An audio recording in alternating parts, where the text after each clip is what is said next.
just a few minutes. I apologize for the delay. We're waiting on a few people. We had one flight problem.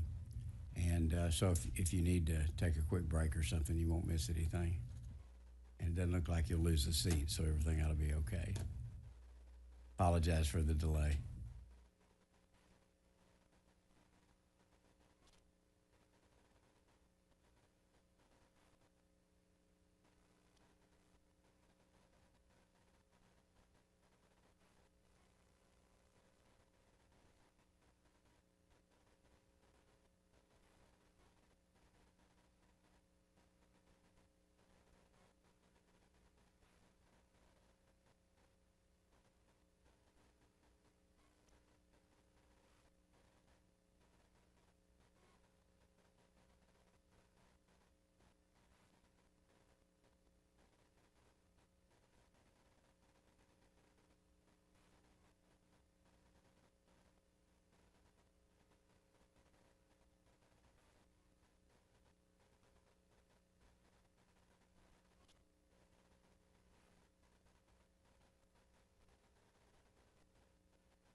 5-minute warning here. I think we'll be able to start in about 5 minutes. Thank you. I'm sorry again for the delay.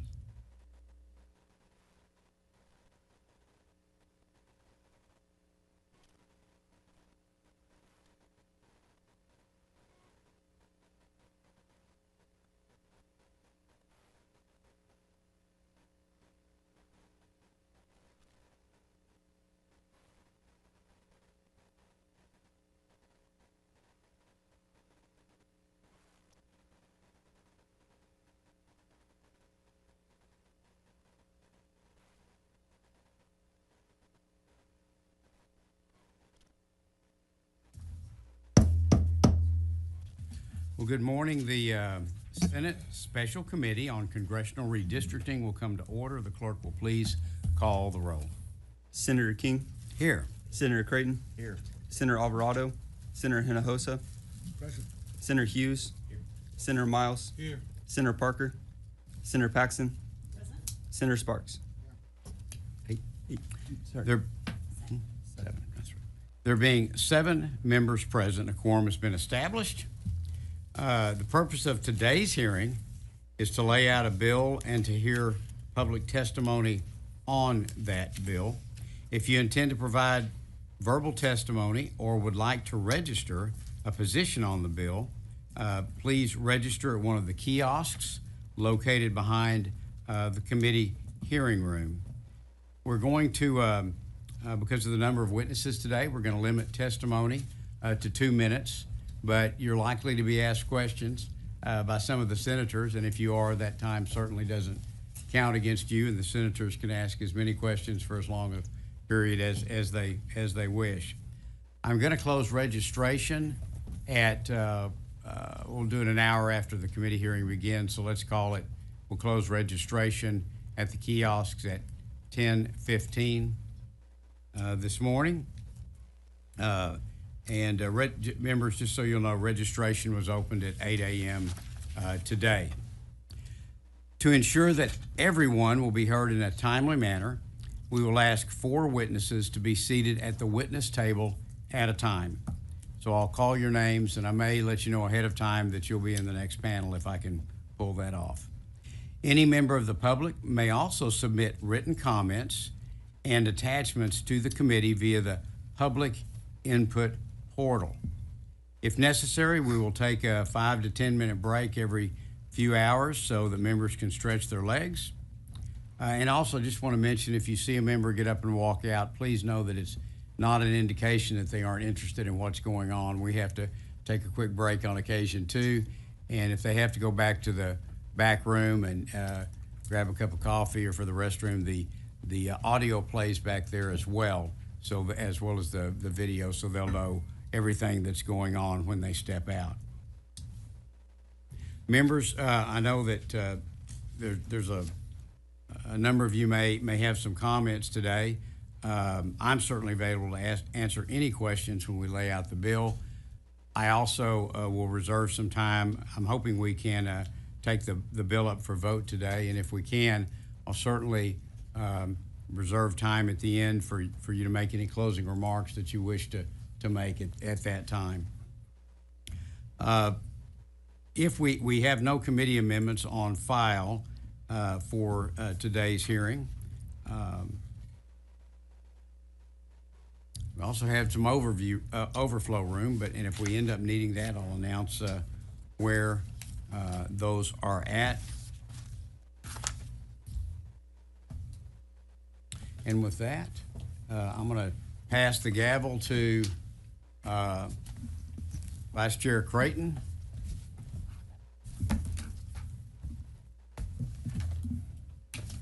And again, I want to thank everybody for being here today.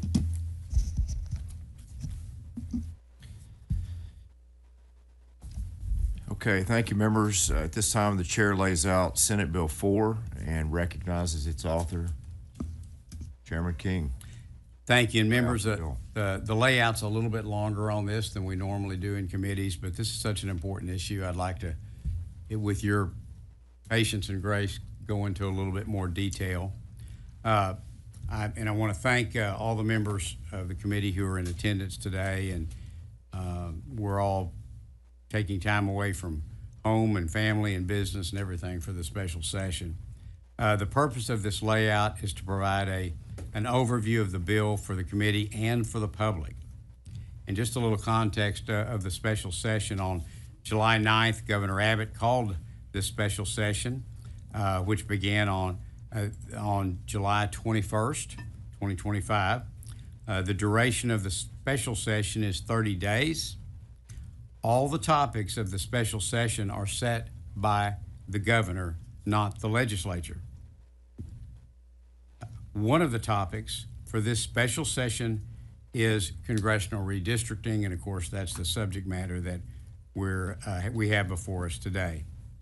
House Bill 4, HB 4, was introduced in the House on Wednesday, July 30th, and was passed out of the House Committee on August 2nd, 2025. Note that today we are considering the Senate bill, which is a companion, which was filed by me on Monday, August 4th. So the House bill and the Senate bill are identical at this stage. It is the chairman's prerogative to set a schedule for review of the bill under our Senate rules. My goal is to complete redistricting within this 30-day window offered by the current special session. Now, there's been a lot of activity on the House side, but we today are focused at our job at hand for the Senate, which is to address the bill before us. Now, I want to take a moment to discuss the public input we've had on redistricting. I want to take us back to 2021 because all of the data that we will be using and are using for this redistricting process is from the 2020 census data. So since 2021, the Senate has held 21 regional or public hearings, and the House itself has had many additional hearings. I think they actually had some in 2019, I think 14 regional hearings in 2019. Now, these hearings have given the legislature an opportunity to hear the public's concerns about the 2020 census data and about redistricting in general. This plan, as I said, is based on the 2020 census data. 4 Senate regional public hearings and 1 additional public hearing specifically for invited testimony have been held during this special session. And let me comment a minute on those regional hearings. We divided them up regionally. However, anyone was able to testify on any portion of the state at each hearing if they desired. But we had the South Texas and Central Texas hearing on July 25th, 2025. We had the North Texas hearing on July 26th, 2025. We had the East Texas hearing on July 28th, and the West Texas, which included the El Paso area, on July 29th.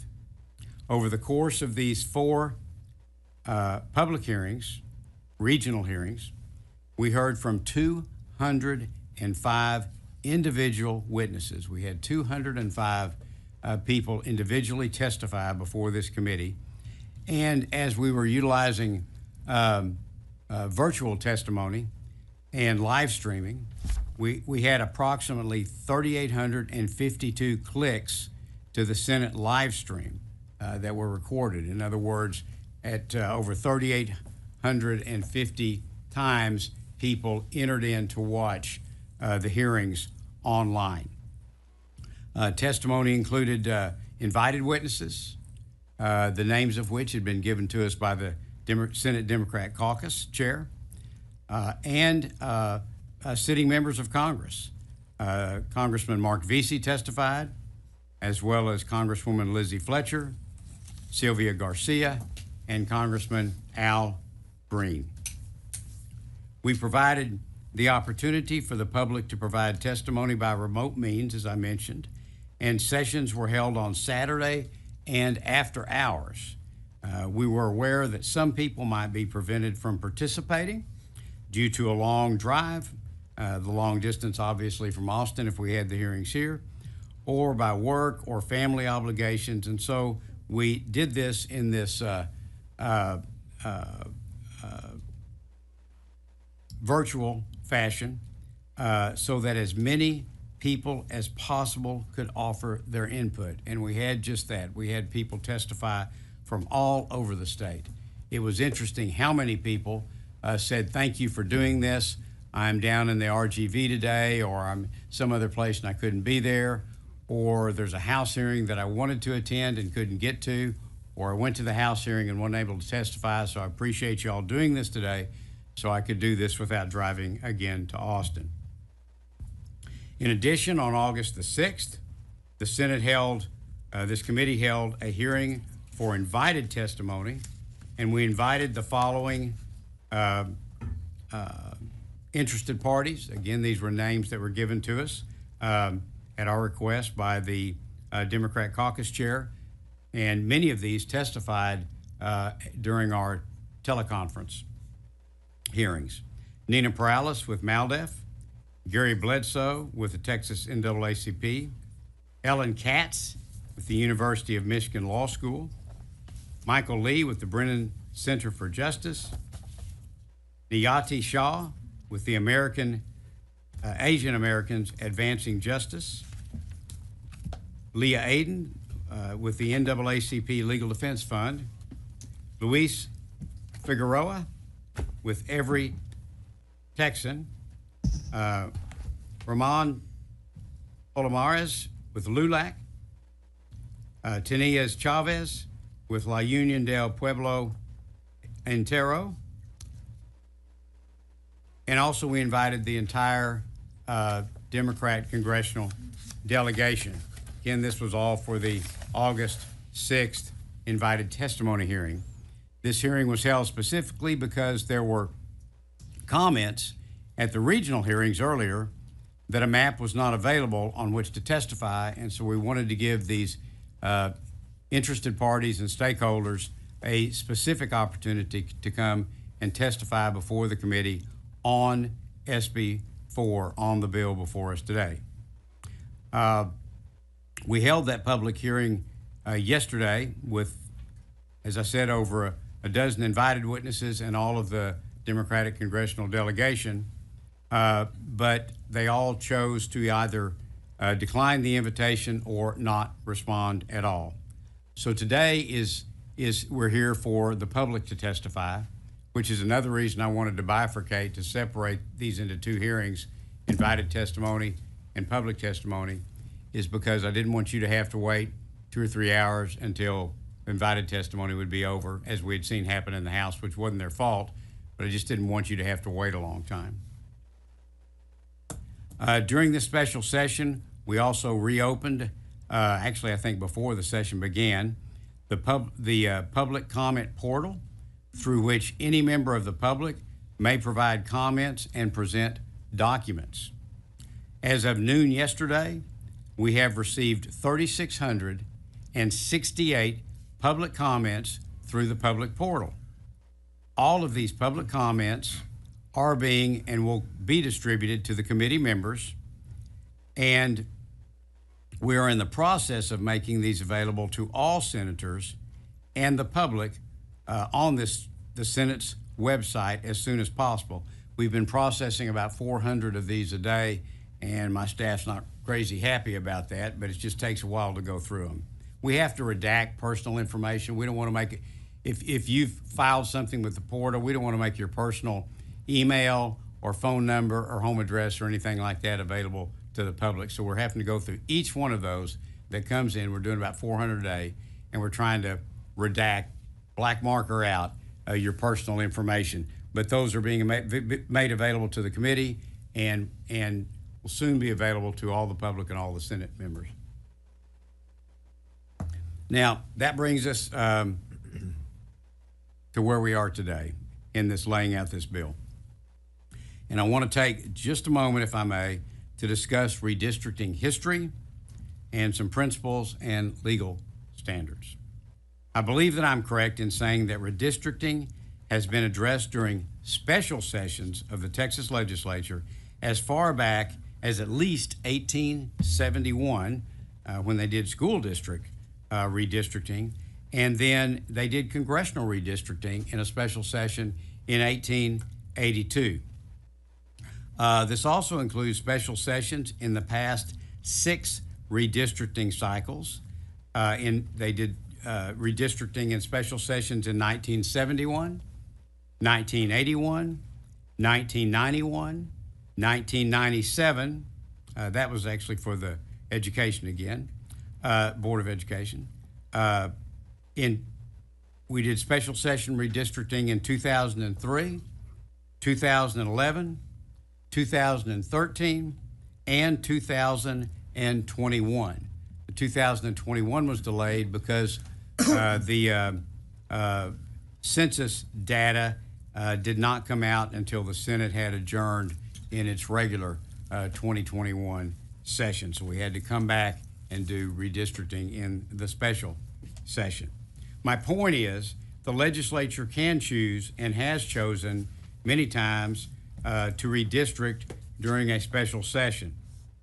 And we can frankly, lawfully, and by precedent, redistrict at any time the legislature so desires, including mid-decade, as we are today. And the states have very broad authority. All states have very broad authority. This is recognized by the courts under the U.S. Constitution and its election clause to choose when to do redistricting.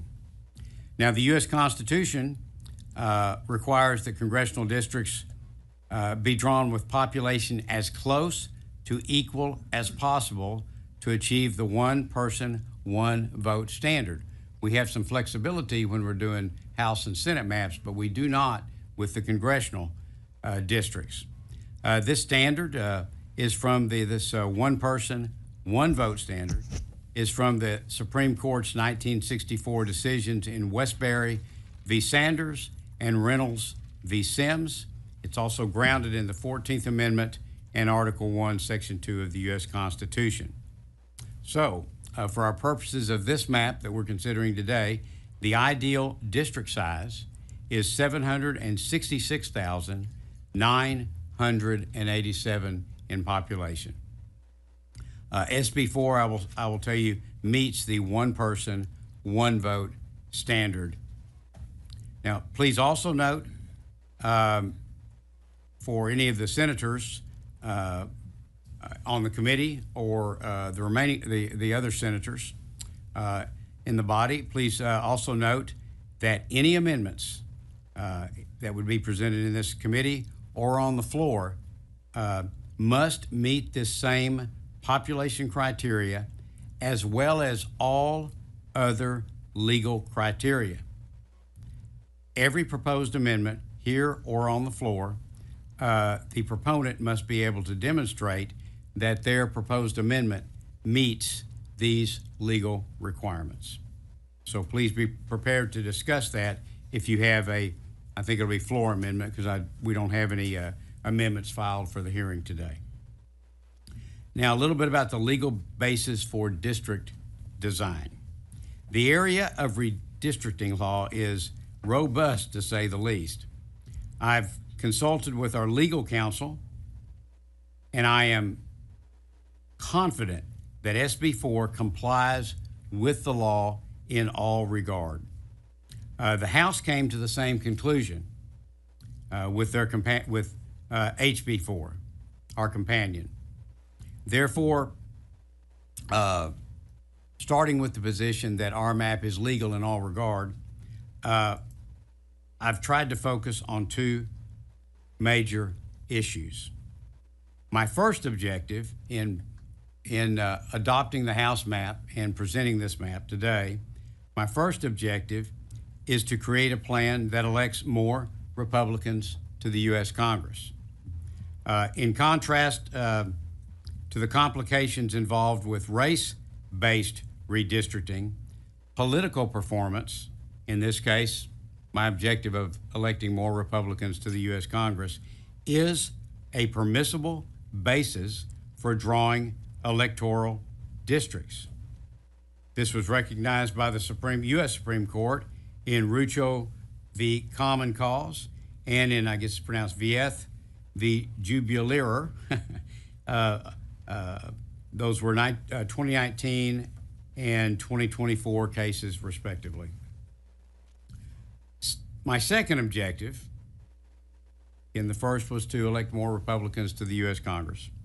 My second objective, and I'll admit I wasn't initially intending to focus on this, but we, during the public testimony, heard repeated comments from citizens that districts weren't compact, meaning that there were so many districts that were irregularly shaped, oddly shaped.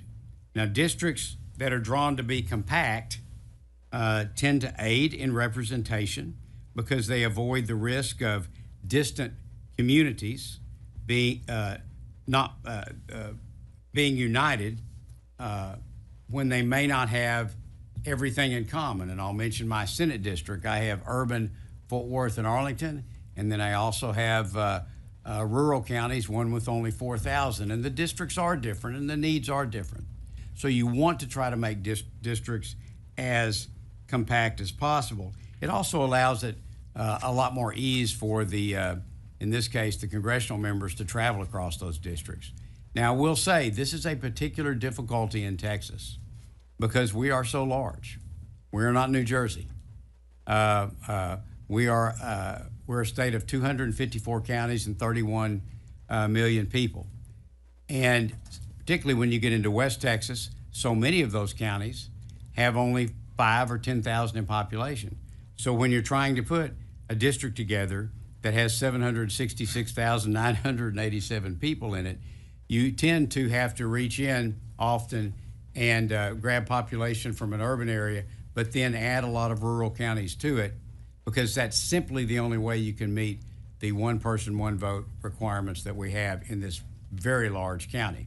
It's not such an issue in the urban areas or in the areas closer to the urban areas because we can make those more compact. And what we heard from a lot of citizens is that there are a number of districts that could be more compact, but were not. And so that became a second objective in looking at this SB4. Now, I will tell you that SB4 accomplishes both objectives. Even a quick look at the plan, and we've put maps up, as you can see. We've got maps on easels at the back, both maps of the district, the current districts, the proposed districts under SB4, and then the regional areas. And there's also copies of maps available for the public in the back of the room. But this map accomplishes both the objectives. Even a quick look at the plan shows it is more compact in many ways, and we'll look at a couple of those in a minute. And it has better political performance, from my perspective, than the enacted plan, the current district map. Let's talk about the impact a little bit of this proposed map. Let's go through some of the high-level changes. SB4 redraws 37 of 38 congressional districts. But let me say most districts are changed in only very minor, even non-substantive ways. The most significant changes, the most significant changes affect 5 districts, and those districts will now lean Republican in political performance. That would be CD9 in Houston, CD28 in the RGV, the Rio Grande Valley, CD32 in Dallas, CD34 coastal area in South Texas, and CD35, which is primarily the San Antonio area.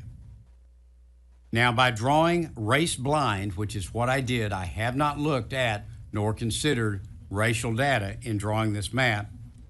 By drawing race blind, SB4's districts are substantially more compact with more reasonable geographic configurations that provide a better basis for representation. I'd like to show you a couple examples. Let's start with, and again, if you've picked up a map at the back, those of you in the audience, or just looking at the large ones in the back, but members, and with regard to District 32, and you can't see this very well from here, I know, but if you look at District 32, it has, where am I at? 32. Yeah, right, good, sorry. If you look at District 32 as it's drawn today, it covers it's over 2 counties, but it's very disjointed, and I know this area very well. It's very disjointed in the communities it reaches into and the roads it follows, and comes all the way here through South Dallas, up through Central, goes way up into Denton, and it curves down in odd structures and comes here.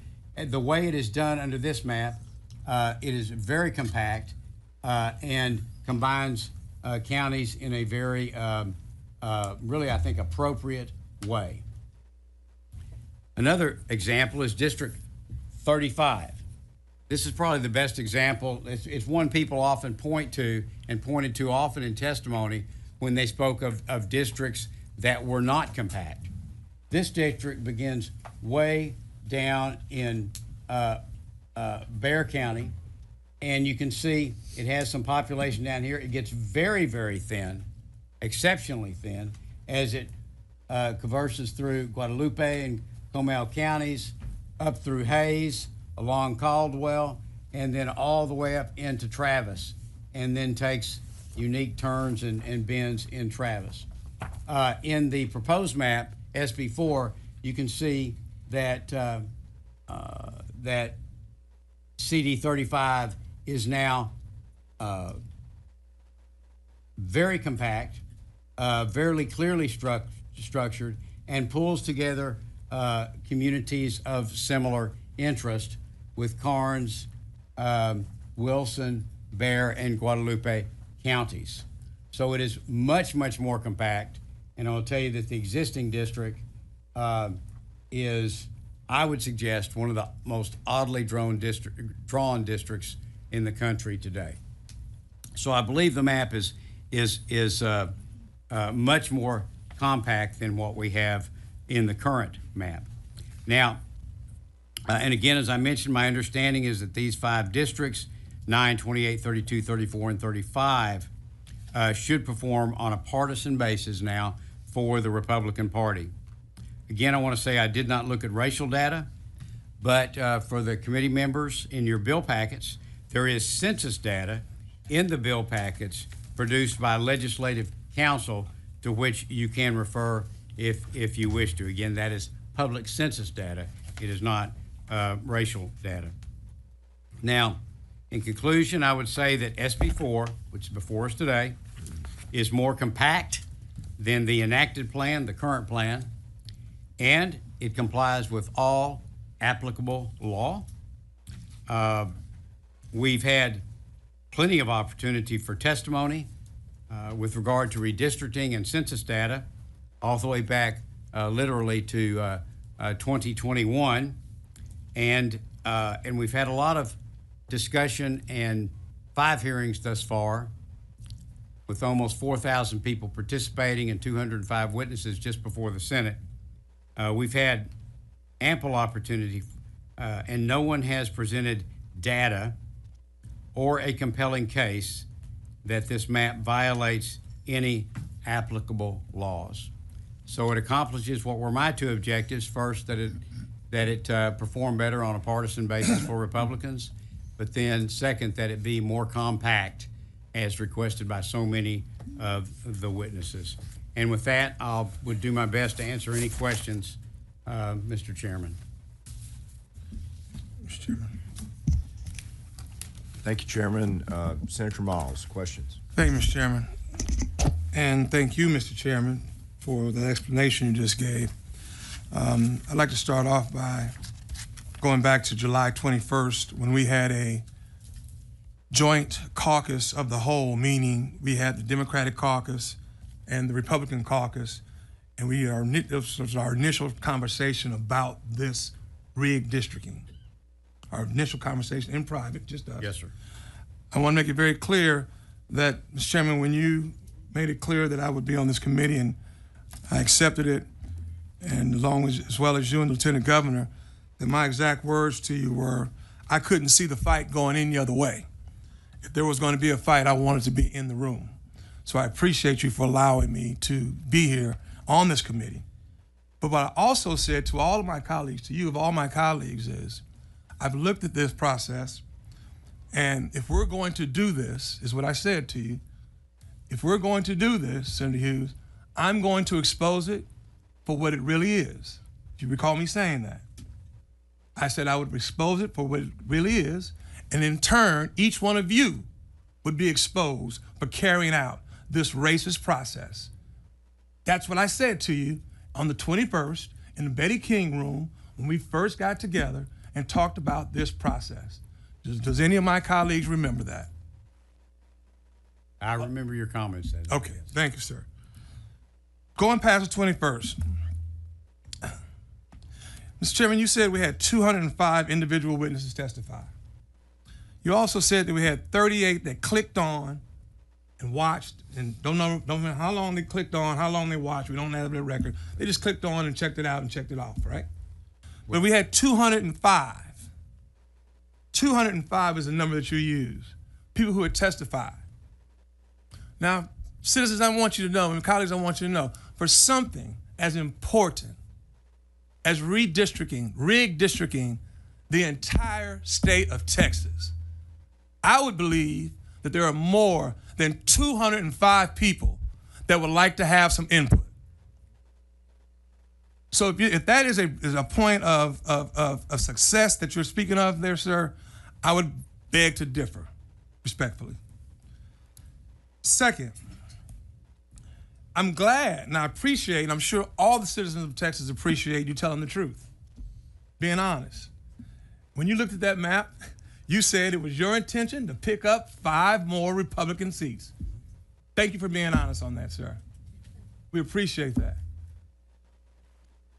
But that was correct me if I'm wrong, that was the direct instructions from the DOJ letter from Washington, D.C. that was ordered by Trump. That's exactly what it said. They wanted to pick up 5 more. Isn't that correct? Same thing said in the letter. The same thing you're admitting to is the same instructions they had in the letter from the DOJ. Is that correct? DOJ. Would you agree? Answer? Yes, sir. I would disagree. First off, I had nothing to do with the DOJ letter. I've had no communications with the DOJ. I'm sorry, sir. Before you're correct. The president said it, not the DOJ. Okay. I've had no communications with the president or the White House. But yes, you're correct. My objective was when I look at the policies and the harm done to the nation through those policies in the 4 previous years, everything from a 30 trillion plus deficit to what we saw at the border, to the Venezuelan gangs, to the fentanyl crisis, problems with Russia and China, on and on and on, that it compels me to try to help make sure that we have a Republican Congress going forward. So those are the direct orders. You would agree with me then that those are the direct orders from Donald J. Trump through the DOJ that came to our governor, that came to our lieutenant governor, that came to our attorney general, that came to you as the chairman of this committee, correct? I've had no instructions. And you followed it. I've had no instructions. You've had no instructions, but that's what was, we've gone through this once before, Senator King, Chairman King. We agree that that was the order from the president. So I carried the Congressional Redistricting Bill in 2003, and my objective then was to create more Republican seats, which we did, and that was my objective when I was asked if I would chair this committee this time. But I've received no directions from anybody in the... Well, the letter's out there, and we'll leave it at that, and you didn't receive any direct from the president. But you are admitting that one of your objectives was to increase the congressional districts by 5 Republicans. That was and is my chief objective. Was and is. Okay, you probably don't know this because I just heard it on the radio this morning on the way in that A.G. Dillon would not come and speak to us She didn't respond to the letter that you wrote her, and we respectfully wrote that. I wasn't able to subpoena her per the vote for the committee, but she's out on radio talk shows. And this morning, she said that the reason that the governor gave the ability to call a special session and to put redistricting on call was to get 5 more additional Republican seats. Now, she won't come to tell us that. She won't even respond to us in a letter, my brother. But yet she's on a national network radio station all over the country saying exactly what she intended to do. And that was heard just this morning, sir. And it also said that King, but you said, Senator King, that you could do it in any time, which we understand that. I don't think we're questioning the redistricting being done now. I think the big question for the citizens of Texas is, why is it being done? And all we want we know why it's being done. We just wanted somebody of leadership of this state to say why it's being done. Senator King, you also stated that you were trying to give these congressional members a chance to testify. You also qualified the amount of communication this committee had with each of these officers in the way to make it seem though they were too scared or too damn good to testify before this committee. I heard you say that on yesterday when I was in Boston. But I also know, at what time of day yesterday did you decide, because you and I communicated, at what time of day yesterday did you decide to let the congressional members come and testify? So we had, as I mentioned, I've got it right here when you communicated with me. okay. Senator King. So, thank you, Chairman. I'm sorry. So, at the regional hearings, as I mentioned, we had 4 of them testify. And then you and I spoke on the phone Monday night. You called to ask some questions about redistricting. And I told you that we were having the invited testimony hearing Wednesday. And then you said, well, have you invited the congressional members? And I said, no, I haven't. And based on that suggestion, the next morning, we invited all the congressional members. The next morning? Tuesday morning. About what time? Before 10 a.m. Before 10? Okay. And you expected them to be here, congressional members, you invited right at 10 o'clock, 11, closer to 11, you invited them, and you expected for them to be here what time? By 2 o'clock the next day. That's what I thought. Okay. And if I can finish answering that. Yes, sir. Senator King. That was similar to the notice that brought 4 congressional members to testify the day before, or the week before. It is also, they all know we're in the middle of this redistricting. They all know the process. One of them is even a former senator, Sylvia Garcia. Right. They know that there's going to be opportunities for testimony when the bill is laid out, and they know how this works. And so Okay. I don't know how to give them longer notice, Okay. but based on your suggestion, early the next morning, we started the process, and by 10 o'clock and notified all 12 of them, and we did follow-up reach-outs to see if we could accommodate that. And I thank you for that, Senator King. Senator Miles. Although they may have not have been here on yesterday, Senator King, you know that they did testify on House maps, on the House map, which is the same map that you filed. You understand that, right? Yes. Last Friday at the House Redistricting, rigged districting committee hearing, a large number of Texas congressional Democrats took their time to be here in person and testify against this map. I can specifically point to the following congresspeople: Greg Kazar, Jasmine Crockett, Lloyd Doggett, Sylvia Garcia, Al Green, and Mark Vesey were all here to testify on that same map. They testified to the constitutional issues of the VRA issues on this map. They told the committee that this was going to hurt the American people at large and their communities specifically. They embodied the most American of virtues, defiance in the face of oppression. They spoke up and they spoke out on that same map that you filed, SB4. This is the same map that was filed in the House. There are no differences except for one has an S and one has an H.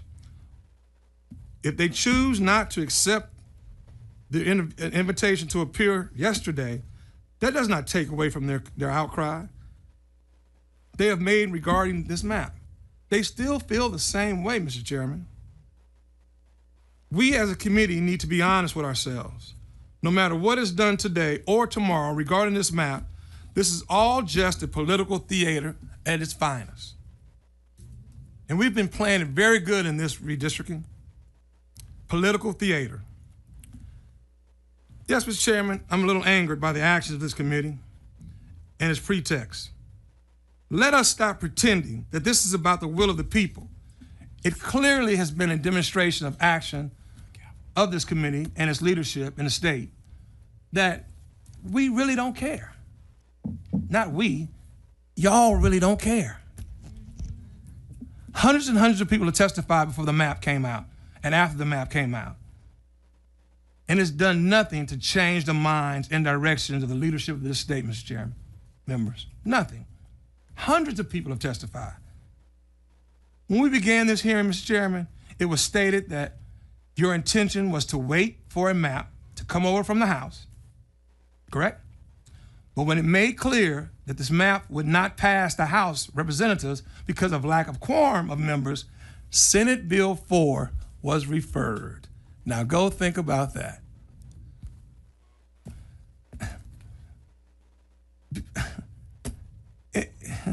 It's exactly the same map, Mr. Chairman.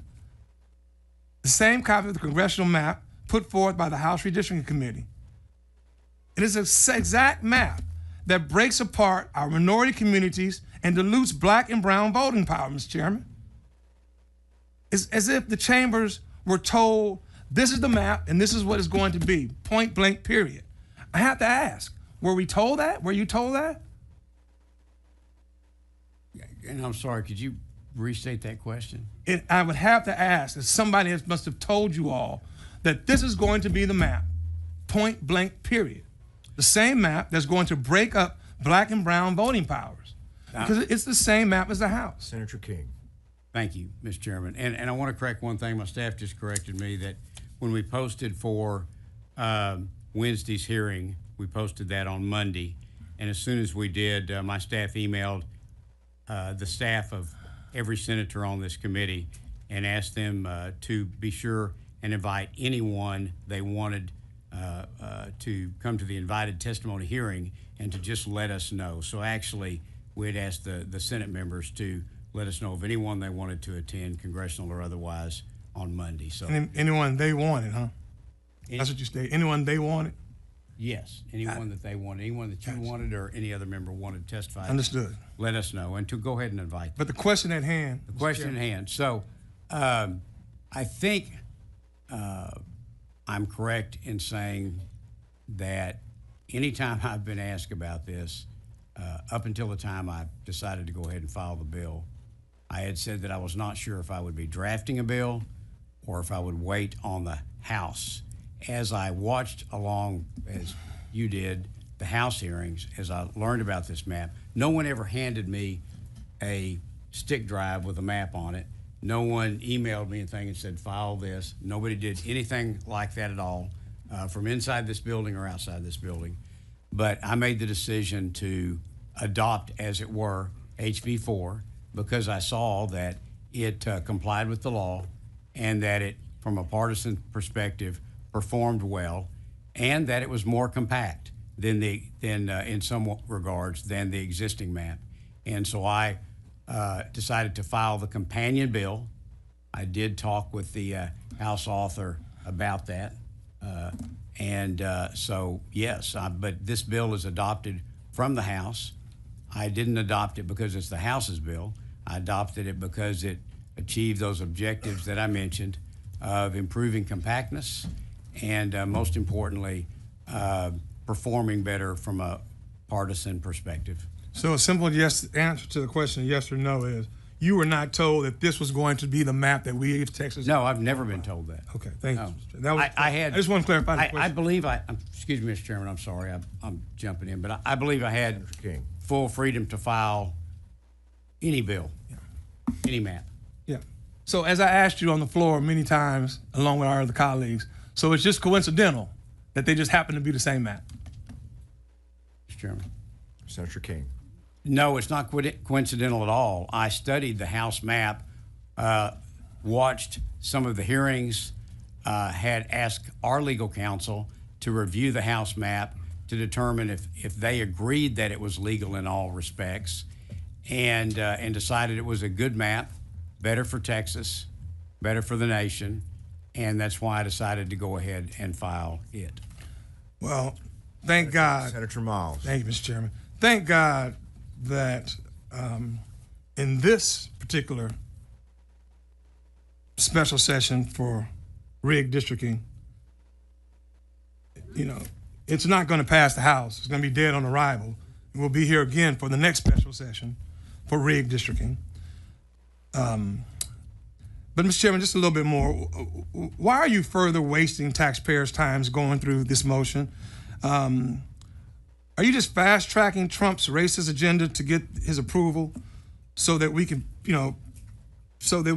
put it back on and so he can say to you, good job, Senator King, good job, Senator King? Because we all know that now that the House is gone, this Senate floor map, as we see it right now in this particular session, was going to die. Mr. Chairman. Senator King. So I think your question is, knowing that the House has broken quorum, that the House Democrats have left the state, knowing that, why did I bother to go ahead and have this hearing now? I'll say that I thought about that a lot, but we don't know for sure. I think the last count I saw, they had 94 members present. They only needed 6 more to have a quorum. And so I thought if we went ahead and moved this bill forward, the House already has a bill on the floor. It's already through calendars for HB4. And if they come back that they could expedite, and we have sent this bill to them, that the House could then simply, in the last days of the special session, pick up SB4 and substitute it for HB4 and pass it out. So I just used the same strategy for procedural strategy that you've used 100 times on 100 bills, is looking for any possibility to get your bill passed. Yeah. And that best possibility said move this one forward so that if the House does reach a quorum, and that they can, that the Senate bill would be over there for them to pick up and pass out. Okay. Senator Miles. Thank you, Mr. Chairman.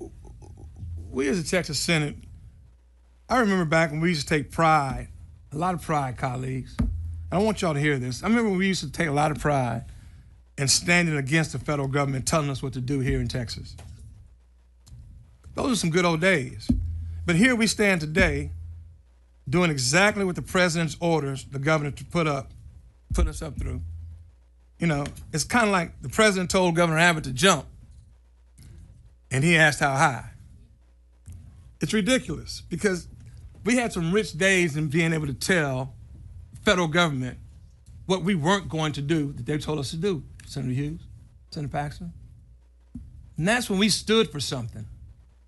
We stood as Texans, independent, strong, free-minded, doing what's best for Texans instead of doing what's best for the President of the United States. For those of you who are here waiting to testify, be not dismayed. Speak the truth. Please speak the truth. Tell this committee what redistricting is going to do to your communities. To the Democratic House members that broke quorum, keep the faith and keep your fight. This state needs your bravery, and this country needs your bravery. I'm in full support of the House members and their quorum break. Yes, Mr. Chairman, I went to Boston to support them. I would have gone to Chicago, New York, wherever. but this hearing was called. If the citizens were going to come and testify, then damn it, I was going to be here to testify with them. Supporting their voices and making sure that they're heard. I'm here on this diocese for them and not for the President of the United States. The men and women of the House District Caucus decided to put the people of Texas first and leave the state by spreading the word of the injustices being done here and deny the legislation the ability to proceed with this racist map and these racist maps. And let me say this, packing black folks into one district and reducing their ability to have representation from 2 to 1, and then hiding behind the premises, we are keeping Barbara Jordan's seat intact. And if you're doing us a favor, this is disrespectful, it's very much disingenuous, and point blank low down. Think that minority communities can take, if you think that minority communities must take and what we can get is discriminatory, you do not have to call someone a racist slur to be a racist, Mr. Chairman and members. Sitting back participating in an august process, in an inherently discriminatory process, disenfranchising black and brown people is racist in all parts. For those of us watching this from out of state, just know, as Texas goes, the country's gonna go.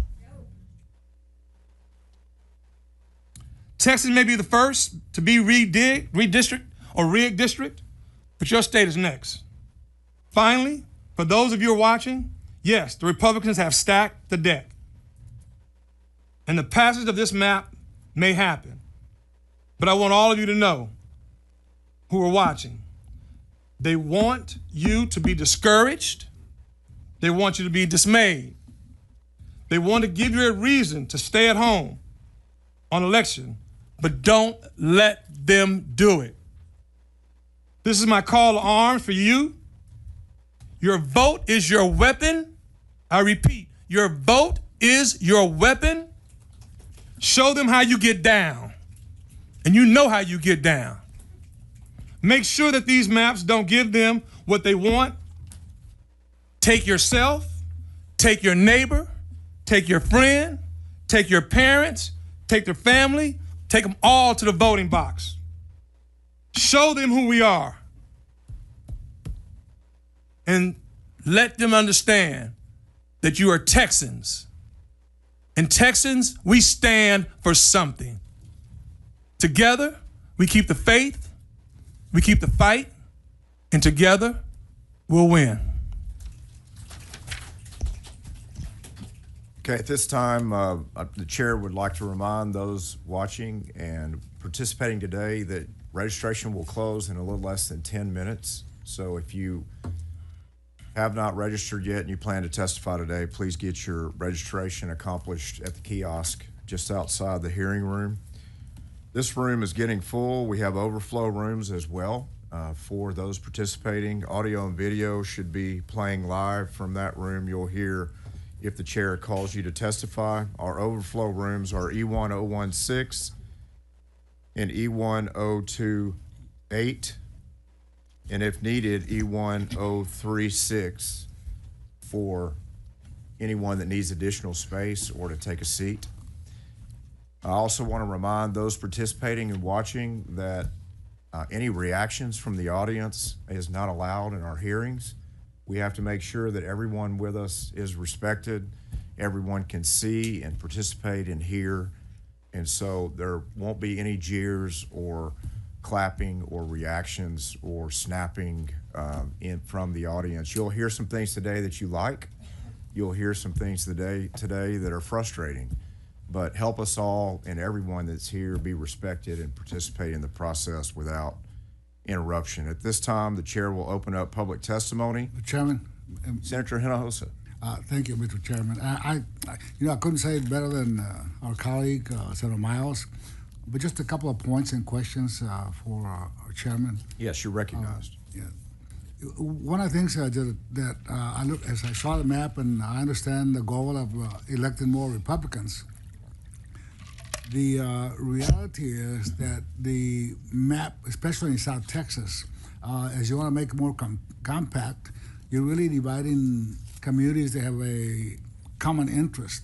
For example, Hidalgo County is divided in half, maybe in 3 parts. The valley is certainly divided into 3 parts. So those are divisions that are taking place in terms of communities who have a common interest. In Nueces County, the county has been split also in half. So that's dividing our communities of interest. And I also know that you didn't look at any racial data, but I don't think that really matters. What matters is the result of that, and the result of that is discrimination against minorities, people of color. And the other comment I will make is, I know you went and pointed out about President Biden's administration, inflation, and what have you. I don't think that's useful for discussion here. I think we ought to just stay focused on the map that's before us, Senate Bill 4, and not get into all these other side issues that maybe we agree or disagree what President Biden did or didn't do, or what President Trump is doing or not doing. It would just stay focused on the map. Thank you, Mr. Chairman. The chair would ask the clerk to show Senator Parker as being present, and Senator Hughes, you're recognized. Thank you, Mr. Chairman, and I thank each member. I thank each witness. We look forward to hearing from everyone, regardless of your position. And so, Chairman King, you talked about the motivation behind the bill, and redistricting is, I don't think, surely no one would dispute that redistricting is a partisan process. Always has been, always will be. We are a republic, a democratic republic, and there are votes and there's majorities and those decisions are made. But let me ask you, Mr. King, Chairman King, you mentioned that there's a national discussion going on about this. Let me just ask you a couple of questions. Have you heard remarks by the governor of California and the governor of Illinois and the governor of New York criticizing this process and accusing us of being partisan and improper in what we're doing? Have you heard those comments? Yes, a number of times. I have too. Did you know that the state of Illinois currently sends 17 members of the U.S. House? So of those U.S. House members, 17 of those are in Illinois. Now, you probably know that the current numbers show us that 56% of the vote in Illinois is going to Democrats, 56%. Did you know that of those 17 congressional districts in Illinois, 14 are electing Democrats? So that means though the vote is 56%, 82% of the seats are going to Democrats. Are you familiar with that? I wasn't until a couple of weeks ago when all this started popping up, and I've seen a number of reports on different states, and it's that their districts are drawn in an exceptionally or severe partisan manner.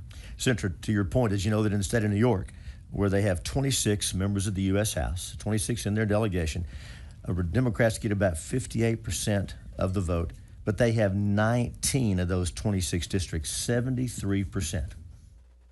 And then perhaps the loudest critic and the one who's threatened to do more redistricting might be out in California. I can't recall the governor's name, but the governor of California. California, for now, has a larger congressional delegation than we do. Of course, their population's shrinking, ours going up, but we're going to catch up to them. We're going to catch up to them if there's a fair census, unlike the 2020 census that undercounted Texas and undercounted red states, but that's another topic.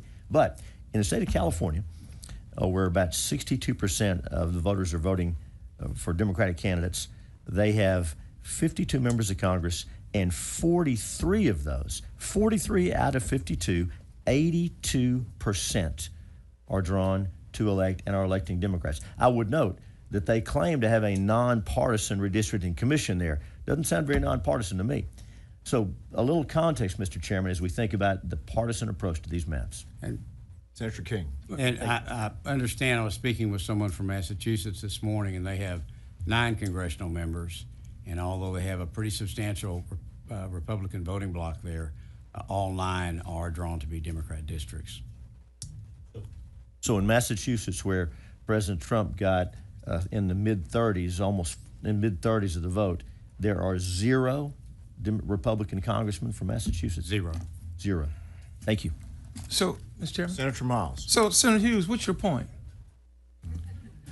Senator, my point is that those Is your point that you're angry? Let me ask you a question. We're going to have to keep. Okay, We're going to have to okay, keep. okay, Well, okay. it's not okay if I'm still talking. Okay. We're going to have to keep order in the hearing so that our audience and those watching can follow succinctly our discussions and our exchanges. We're going to have to be patient. We don't have a shot clock on this hearing, so everybody's going to have their say. Most importantly, you all that are here to testify. Senator Hughes. No, thank you, Mr. Chairman. And Senator Miles, thank you for your question. A lot of our discussion has been about the partisan nature of redistricting and how those lines are reflected. And there's been a lot of national criticism amplified by people in Texas from other states and other state leaders criticizing this process for being partisan and suggesting that they do it in a nonpartisan way. Yet, Senator Miles, the results of their nonpartisan process yield hyper-partisan results, much more than Texas has today, much more than Texas would have even if even at the end of this process. I think that context from a partisan standpoint is important. That's my point. I hope I don't seem mad. I'm not mad. Senator Miles. So, are you saying it's okay for Texas to do because other states are doing it, but they're doing it in reverse? I'm saying, Senator, that Hughes. the thing, Mr. Chairman, I'm saying that the national voices that are criticizing this process and are being repeated around the state here need a little context. There's something that's important. You know, I find Senator Miles. it very interesting that you're now saying it's okay for Texas to do it because other states are doing it, but they're doing it in reverse. And I've been in this building for 20 years now, and we've always stood tall as Texans. We've never compared ourselves to any other state in this country. We've never risen because the federal government told us to rise. Damn it, this is Texas. Okay, we're Texans. I really don't give a shit what goes on in the other community, in the other state. I just care about Texas. And the last time I checked, you represented community in Texas, like I have. Mr. Chairman? Senator Hughes. Senator Miles, thank you. If national voices, if leaders in other states whose voices are dutifully magnified by many in the national media, if they're going to criticize Texas and hypocritically, in the height of hypocrisy, criticize us for what we're doing, a little context is more. The Senator, that's not directed at you. As you know, I didn't have anything to say about your remarks. Right. That's about the national debate that we all find ourselves in. But when did we as Texans, Senator, we respond. when did, who's on, who'd you, Go ahead, Mr. Miles. when did we start responding and succumbing to criticism and peer pressure? Texas, we always apply to criticism and to peer pressure. That's who we are. I never knew that now we're so weak in Texas that we're succumbing to criticism. I'm done, Mr. Chairman. This time we'll open up public testimony. The chair will call Sarah West, Dedrick Wilmer, Amanda McLaughlin, and Janelle Zuberbeer.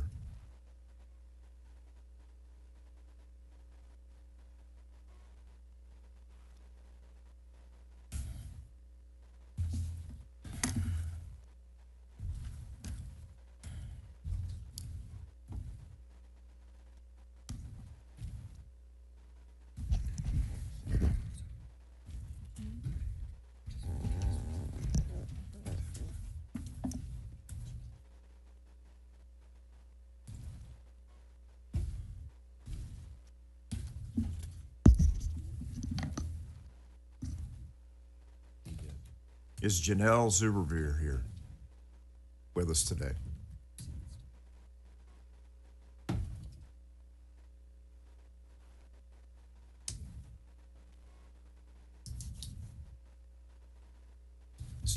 Janelle, please come forward. We were giving you time. No problem, no hurry.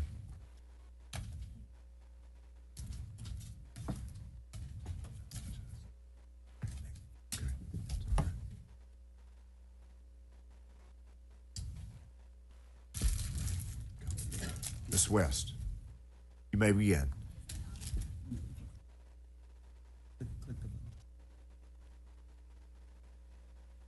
There we go. Should be live good now. now, and if you can, please state your name and if you represent any outside organizations or just yourself today and your position on the legislation. Thank you, sir. Thank you. My name is Sarah West, and I am representing myself. I live in Northwest Austin in the current incredibly compact Congressional District 37. But under this new map, someone in the White House in Washington, not Texas, wants to move me into CD10, which would be a district that stretches almost to Louisiana. That makes no sense. Austinites don't have the same concerns as people in East Texas. We deserve representation that represents and reflects our community. Meanwhile, my neighbor just down the road would get to remain in CD 37. So I called Representative Doggett's office to share my concerns. The woman who answered listened to me, and she even laughed when I told her to add exclamation points to my comments. The next day, I got a call from Madison. Yes, I'm still naming her, because she is doing the real work for Doggett's constituents. She made sure I knew about the House hearing last week because she wanted me to be able to use my voice while I still have it. But if this map goes through, I'll have to call Representative McCall's office, and they don't know me from anyone else. My voice will be lost in a district stretched far and wide by design. Last week, I submitted my testimony online, I watched hearings, and I testified here at the Capitol. Over and over again, you were told no by Texans from across the state. On HB4 and SB4, we are united. We don't want this. I stand with the House Democrats. They are doing the will of Texans because they understand changing the rules in the middle of the decade is cheating. If you care about the Texans you are elected to represent, you'll vote no. Divorce yourself from the demands of the White House. They want 5 additional friendly seats in the House of Representatives to escape oversight. Ms. West, we'll have to stop there. Thank you Okay. very much for your testimony. Thank you. Please. Go ahead, you may begin. I'm Amanda McLaughlin. I'm speaking for myself. I've addressed many legislative hearings, and I've always tried to show respect, even when I didn't agree. I will continue to show respect, and in fairness, I have gotten respect from like Senator Hughes and a lot of people, but I have also lost respect for many legislators. When did a legislator become about serving a destructive president and serving your own needs above that of your constituents? Everyone knows that this is to get the president 5 more seats. The cost for this is high. This cost is a cold heart that tries to silence many black and brown people and anyone that doesn't agree with the policy of fear, hate, and division. You will try to silence us, but you don't understand the depth of our resolve. I consider the representatives that broke quorum heroes, and I support them. They are trying to defend a democracy you are so determined to destroy. Even if you win this redistricting, you will lose eventually. You can only suppress people so long. People like myself are tired of being bullied and have decided to confront the bullies. No matter how much you try to scare us and beat us down. I'm a transgender woman. I'm tired of hearing about my friends moving out of Texas because they are afraid. For many of you, that is a statement will bring you joy. The joy you feel speaks to how sick this government has become. Fear and hatred now control the actions of many here. What happened to loving your neighbor? What happened to legislators serving their constituents? It is now acceptable to disappear immigrants without due process. Are you so heartless that you don't feel the pain to people and families? You deny children lunches while passing laws that 10 Commandments have to be displayed in classrooms. I'm a Christian, and that is not Christian behavior. How can you justify hurting so many people because they don't look or think like you? Diversity is beautiful. Please replace the fear and hate with love. For Texas, the people of Texas, and yourself, please do not advance SB4. Thank you. Appreciate your testimony.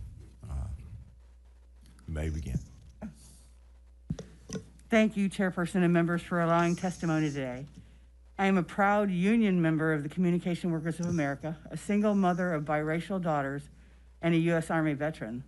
I'm also a Gen X woman who remembers walking in protests and rallies as a youth, fighting for the rights of all, and continuing the fight for my daughters and future generations to not be marginalized.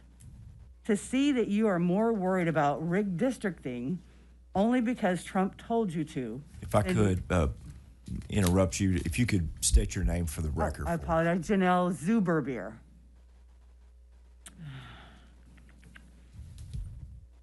To see that you are more worried about rigged districting only because Trump told you to than you are about the things we have been through recently. But no, you want to spend more time to create this crooked, gerrymandered, rigged districting map that is even worse than the current one we have, and that still has current litigation ongoing, instead of taking care of the issues that matter to Texans. This brazen move increases Republican representation by taking it away from communities of colors is shameful and racist. Texas has a long history of rigged districting against voters of color in the district maps. The racial gerrymandering in Texas has the aura of apartheid era white minority rule. But in Texas, whites like me are approximately 40% of the population, but control approximately 70% of the congressional districts. And in Dallas-Fort Worth area, where whites are only approximately 20% of the population, but have approximately 80% of the seats. Why would you do this to the people of Texas? Government works best solving the problems of ordinary people like me, a living wage, good public schools, and accessible, affordable, quality health care. We need to get politicians out of the map building process. Thank you. Thank you for your testimony. The chair would like to remind the committee that public registration is now closed. Mr. Wilmer, we'll begin with you at this time. Thank you. Okay, appreciate it. Chairman King and Vice Chair Creighton and the members of the committee. My name is W.T. Wilmer. I'm a proud Texan, a father, community leader, serving currently Harris County Municipal Utility District 248 and candidate for the Congress in the 9th District.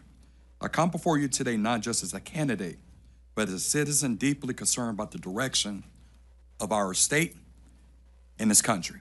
Senate Bill 4 and the redistricting process as a whole is not just about maps. It's about power, accountability, and the sacred right of voters to choose who represents them.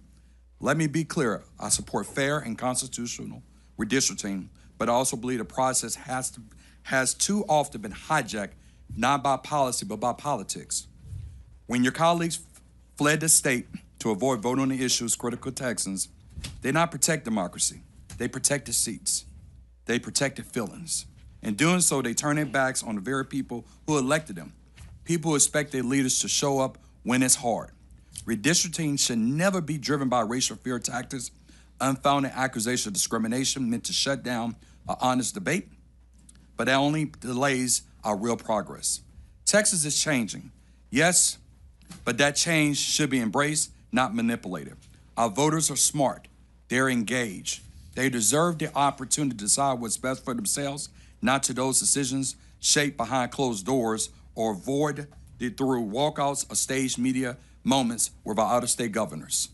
To Senator Boris Miles, and as well as Senator Carol Alvarado, who's not here today, I say this respect and conviction. This process isn't about you, isn't about me. It's about the voters. Let's stop preserving political careers and preserving the people's voice. But let me speak from the heart, Brother Miles. I understand the fear. I understand the concern in real time. In 1992, my sophomore year in high school in Baton Rouge, you all here at Ann Richards, we had to decide on David Duke. There's a talk that someone, maybe even a white nationalist or a Duke ex-gay, might try to exploit this new district as a knife to try to run it right now. I understand where you're coming from, but I trust these voters here in Texas, and I trust them. Mr. Wilmer, Thank you. we'll have to stop there to make sure everybody has the same amount of time. Thank you. Members, any questions for this panel of witnesses? Thank you. Appreciate each of you. Thank you. At this time, the chair will call Monica Gonzalez, Daniel Segura Kelly, Chloe Wilkinson,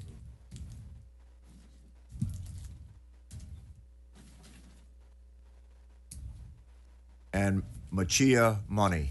And I probably did not pronounce that first name correctly. If you could help the committee when you approach with the pronunciation.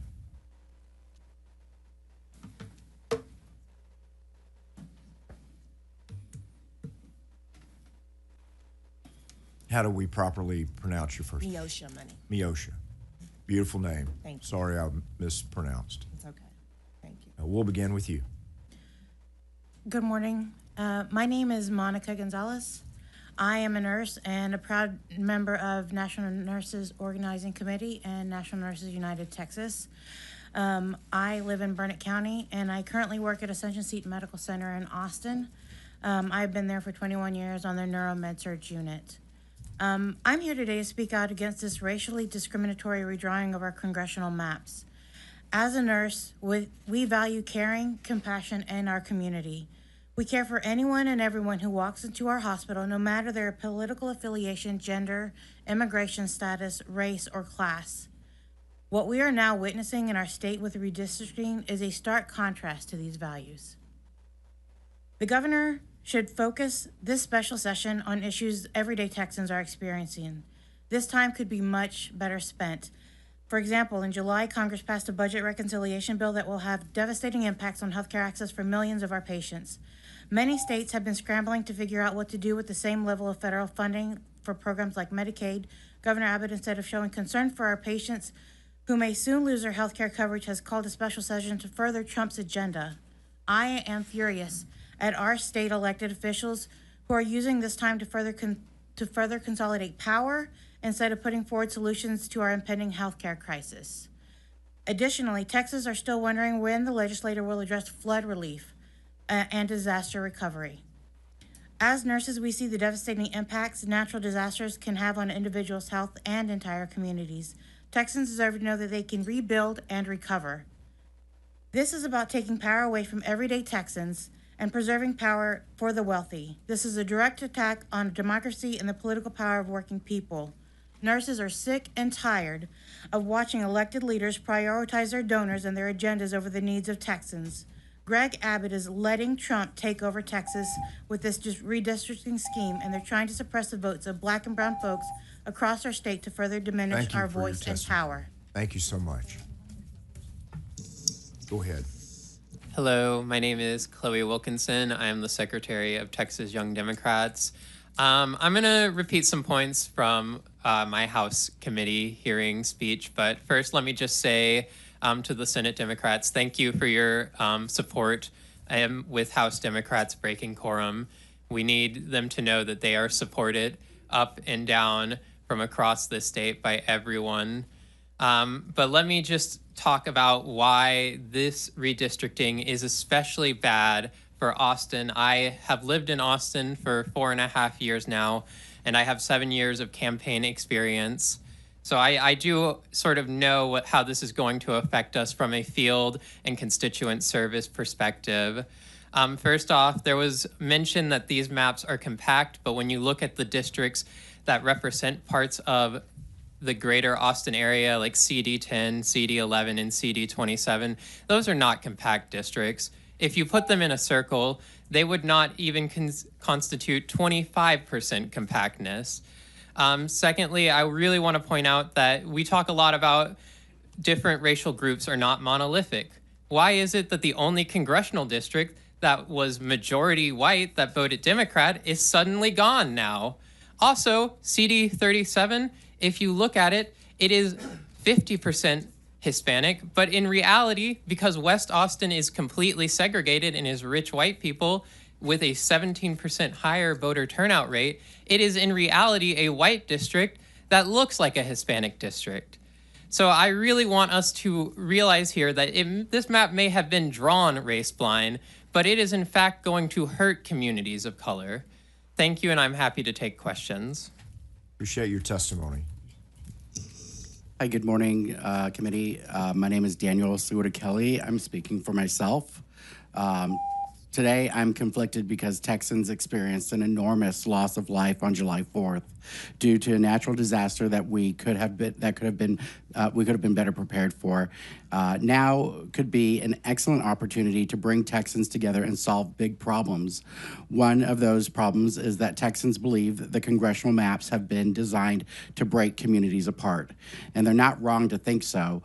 This proposed congressional map violates the principle of preserving communities of interest, and it tears through the southeastern Travis County community of Del Valley, my community.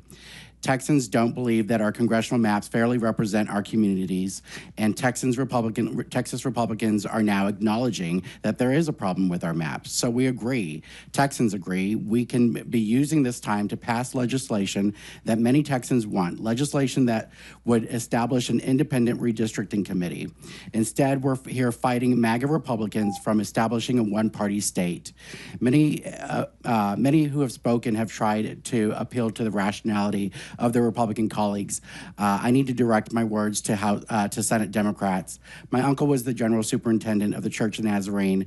In the Church of the Nazarene, the general superintendent is essentially one of the 6 popes. Another uncle was president of the Nazarene Bible College. I share this to establish my credibility as a former Christian nationalist. I've been in the room with leaders in the Christian nationalist movement. Democrats, please look at your Republican colleagues. The eyes that are either looking back at you or avoiding your contact see you as soulless enemies. These are people capable of looking you in the eyes and telling you they love you, and in the same breath will sentence you to hell. Get out. You must get out. You are not working with people who are here in good faith. I need you to know that these are people who have a depraved indifference to democracy. They intend to annihilate democracy and establish a theocracy. You are attempting to work with people who are fundamentally different from us. Thank you. When you and I watch The Handmaid's Tale and recoil at the We scenes, appreciate you they sticking with salivate. your time frame. This is the world they want to create. Sir, we have to stick with our allocated time frame or it's disrespectful to the other witnesses. Thank you. Yes, please, go ahead. Appreciate you being here. Thank you. Good morning. My name is Miosha Money. I'm a deputized voter registrar, community advocate, and proud public servant for the people in Houston, Texas, Harris County, especially in Congressional District 9 and 18. I stand for the people, the real ones. We want maps. We want real maps. We want access to the ballots. We want leadership, and we want to fight for what's righteous and not for against us, nothing for against us. HB 4 is just another chapter in the same tired playbook. We saw this similar back in 2021, where they rolled out the Senate Bill 1, SB 1. That made it harder for the people to vote, especially the seniors with disabilities, the folks with language barriers, the Black and brown communities, and the ones just trying to survive. As I spent so much time educating and informing individuals about the questioning, I see the concerns in their faces and their voices, and somehow they have some sort of confusion and intimidation regards to this bill. But you guys want our votes all the time. Y'all are steady asking for our votes. We're tired of knocking and asking to be let in. We're tired of begging. We're tired of this. Now, at this time, we're not asking. We're just going to go ahead and kick it down. Our neighborhoods, our kids, and everything are being affected. So let me make this clear and let me make this loud. I stand against HB 4, I stand against gerrymandering, and I stand against voter suppression and intimidation. And let's make this clear, we're not backing down and we're just getting started. Thank you. Appreciate your testimony. Each of you members, any questions? Thank you. The chair will now call Nicholas Little, Veronica Warms, Emily French, and Anthony Gutierrez.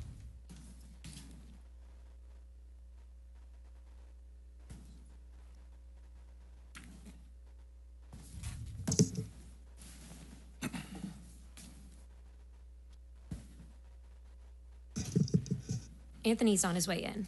We'll give Mr. Gutierrez time, and we'll begin with you. Go ahead. My name is Veronica Worms, and I am a policy attorney representing the Texas Civil Rights Project against SB4.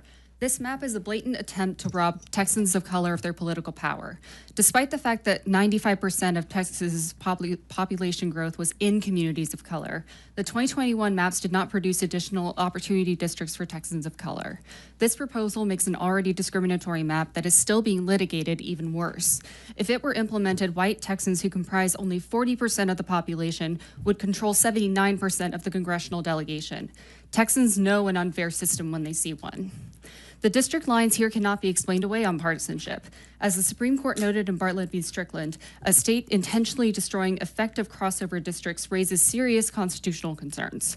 The DOJ's letter, while completely misstating the law, cited impermissible racial considerations in 4 majority-minority districts, not a quest for partisan advantage. What the legislature delivered with SB4 is a map that brazenly and intentionally cracks historic majority-minority districts, including court-ordered BRA districts, and then packs other minority groups into tight urban areas to dilute their political power. That is targeted racial discrimination, plain and simple. The lengths the state has gone to deny Texans fair representation in this redistricting farce are staggering. The Supreme Court has said that redistricting mid-decade to replace a court-ordered map is allowed, but that's not what's happening here. The House had only 3 regional hearings to encompass the 30-plus million Texans spread over more than 268,000 square miles. Only 5 hours of public testimony were allowed per hearing, so only a max of 150 Texans could speak. Less than 48 hours after the last regional hearing, this map appeared. The Senate had 4 virtual hearings where, again, the vast majority of witnesses opposed this out-of-order redistricting, and the exact same map was filed. Its drafters clearly disregarded the public's testimony on the impact of redistricting on their communities and their overwhelming opposition to this rushed redraw. We urge the committee to focus on disaster relief rather than creating a new disaster in this destructive and discriminatory map. Thank you for your testimony. Thank you very much. You may begin. Hi, I'm Emily E.B. French. I represent Common Cause Texas. I'm far from the first to share my disappointment that this legislature is putting gerrymandering over disaster relief, but I also believe this legislature is making future disaster relief harder with gerrymandering. Right now, we're sitting in CD 37. Under a new map, we'd be sitting in CD 10. This Capitol complex would share a U.S. House rep with students at Texas A&M, 87 miles away, the people of Centerville, 124 miles away, and the people of Segno, 183 miles away. But under this proposed map, if I walked 1,000 feet to Texas Chili Parlor, I would be in CD 37 again.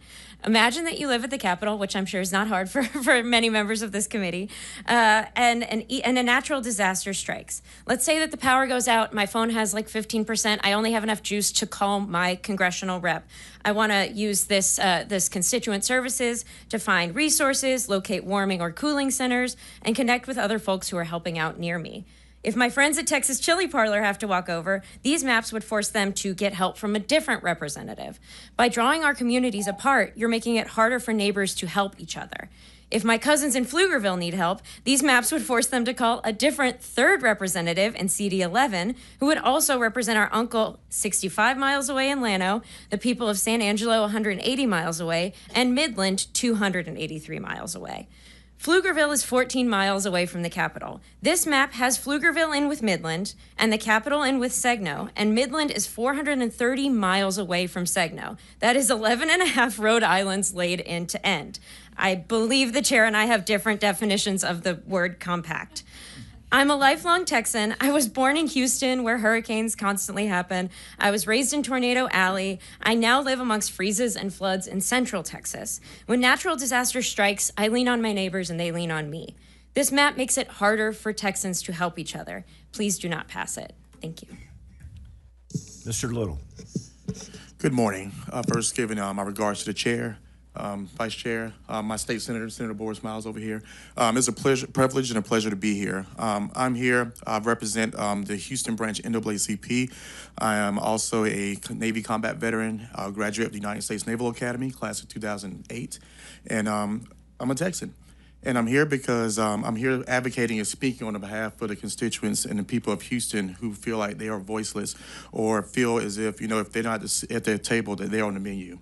And I think it's imperative that we take notice to realize that the constituents, the people, are the people that we're supposed to be listening to, not the federal government. Otherwise, we have no state sovereignty. And it concerns me, and it concerns many of our constituents and many in the room, that we are currently at a point right now where we are willing to listen to what's going on from somewhere else versus doing what's good for Texas, as stated by members of the committee. So I'm just hoping that today and going forward, that everyone here and everyone that's not in the chamber that are able to vote on this will make the right decision and do it based on the conscience of Texas and not on the conscience of anyone that considers themselves practically a king or anyone who is seemingly undermining our democracy. That is not why I served my country for 10 years. That's not why many people in our community fight to be elected to office, to just bow down to any type of tyrannical force at any person's will. We are here all as Texans, but more importantly, we are Americans. And that's what makes our country great. That's what makes our state great, is being able to realize and understand that this is who we are. So I just want to ask that everyone here just really take in consideration all the testimonies being given, all the testimony that will be given, and just please keep in mind that as Texas, we've always stood strong, and it is imperative that we maintain that stability, and we maintain that to represent that across the country as well. Thank you. We appreciate each of you and your testimony. Thank you for your service to our nation, Mr. Little. Senator West, we welcome you to the committee today and appreciate you joining us, and you're recognized if you have a question for Mr. Little. I don't know that it's for Mr. Little. It may very well be for the author of the bill based on the testimony of this panel. In terms of deliberating on exactly what's taken into consideration in recommending this bill or amendments thereto, how will the testimony received by the committee, by people that have taken their time out to express their opinion on the bill, be utilized? Is that a question for me? Is that directed at me as currently, or the author of the bill, Senator King. Senator King. Okay. Did you understand the question? I think so. Let me make sure you understand okay, it. Please. We've had, and I've been listening to the testimony, and we've had hundreds of people testify on this particular bill. 205. And it would seem, based on what I've gleaned, most of them have testified against this process and now also on this particular bill.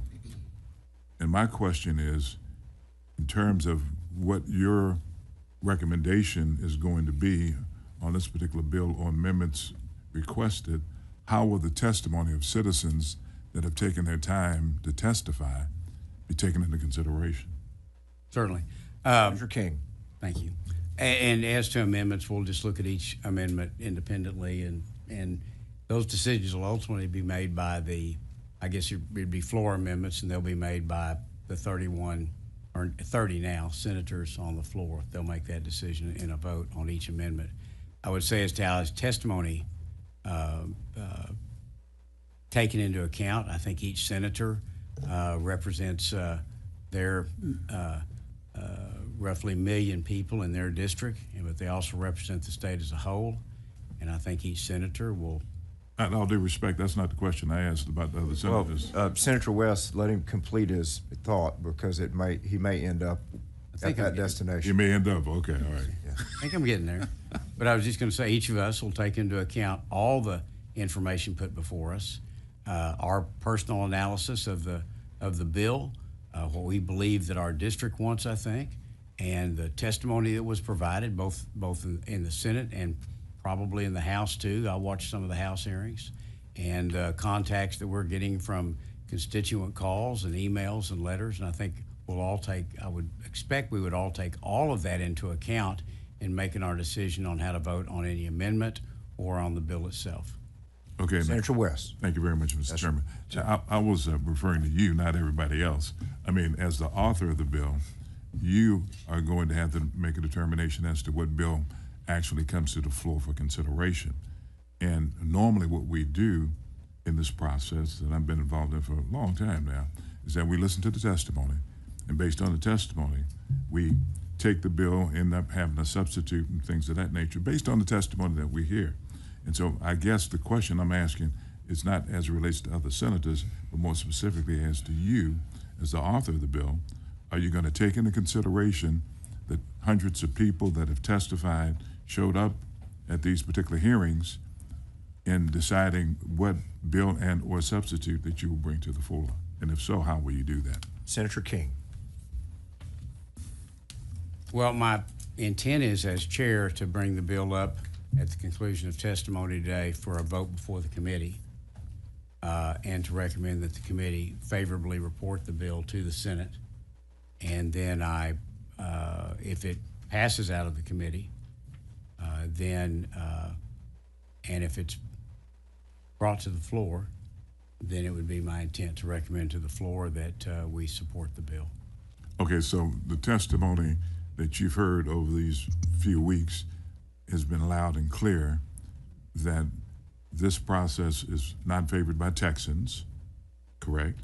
And the testimony that I've heard so far today is that this map is not favored by Texans. You will not take that into consideration in terms of making a recommendation to the committee and or to the Senate. Is that correct? Senator King. So much of the testimony that I've heard, and I've taken it all into consideration, one of the things that pushed me toward this particular map, a great deal of the testimony has been that the existing map is not as compact as it could be. And I believe this map takes strong steps in that direction. We discussed earlier before you got here specifically with regard to districts 32 and 35 are very good examples of that. So I believe it reflects the testimony that we've seen in that regard. I also believe that most of the testimony that I've heard has been with regard to racial considerations, and I think it's totally inappropriate to take racial considerations into account when drawing a map. I think that that's not preferred by the law, to say the least, and I think it would be inappropriate. So I think much of all the testimony that's been suggesting that this map was drawn on a racial basis is inaccurate and incorrect. And so I'm disregarding that part of the testimony because I didn't take race into account, and I don't see race in this map. Okay, and I understand that. Senator West. Thank you very much, Mr. Chairman.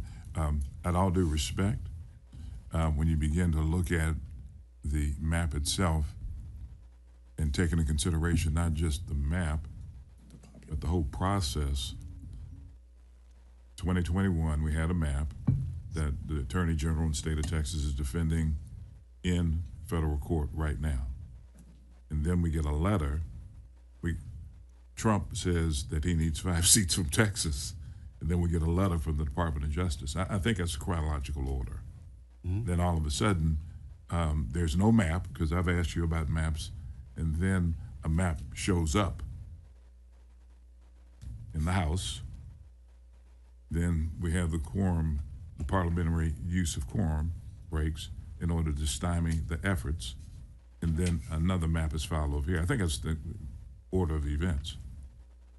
People have testified against these maps, against the maps in the entire process, and the only districts that end up, frankly, for the most part, being cracked and packed are minority districts. More specifically, I'll give you an example, the district in Dallas. And I hadn't looked at the maps in a while. All the economic engines are being taken out of the district in Dallas for some strange reason. Can you help me understand that? I'd have to ask you, I'm sorry, excuse me, Mr. Chairman, I'd have to ask you to be more specific. As it relates to what district or what? Well, what economic engines, what district, what congressional member? Sure, Jasmine Crockett, her district. Okay. It's, as I understand it, and I stand to be corrected if necessary, the airport, downtown area, the medical center, law schools, and all that have been taken out for some reason. And if race is not a consideration, why would that happen? Well, I know I represent Tarrant County, and even though Lockheed is across the street from my district, I still aggressively represent Lockheed. And I don't think because you've moved a hospital district or you've moved a district outside a hospital district, if it's still in her primary county, I assume she's going to continue to represent that as aggressively as she would otherwise. Downtown Fort Worth is not in my district, but I'm actively involved in representing and being supported by businesses and folks in the downtown area. So I don't think you can draw a line like that and say because the hospital district's no longer in her district that she's not going to be working for and representing that hospital district. So you agree with me that that should not be a partisan consideration, right? In terms of whether or not you move or don't move a hospital district or a downtown area. And so in drawing maps, you shouldn't take into consideration moving economic engines of a particular district to accomplish a partisan result. You would agree with that, based on what you just said? I don't. Senator King. I don't think that's what I just said. I think what I said, you asked me specifically about her district. I think that, as I said earlier, that you should not take, that I did not take racial factors into consideration. I think that the map is more compact than the existing map.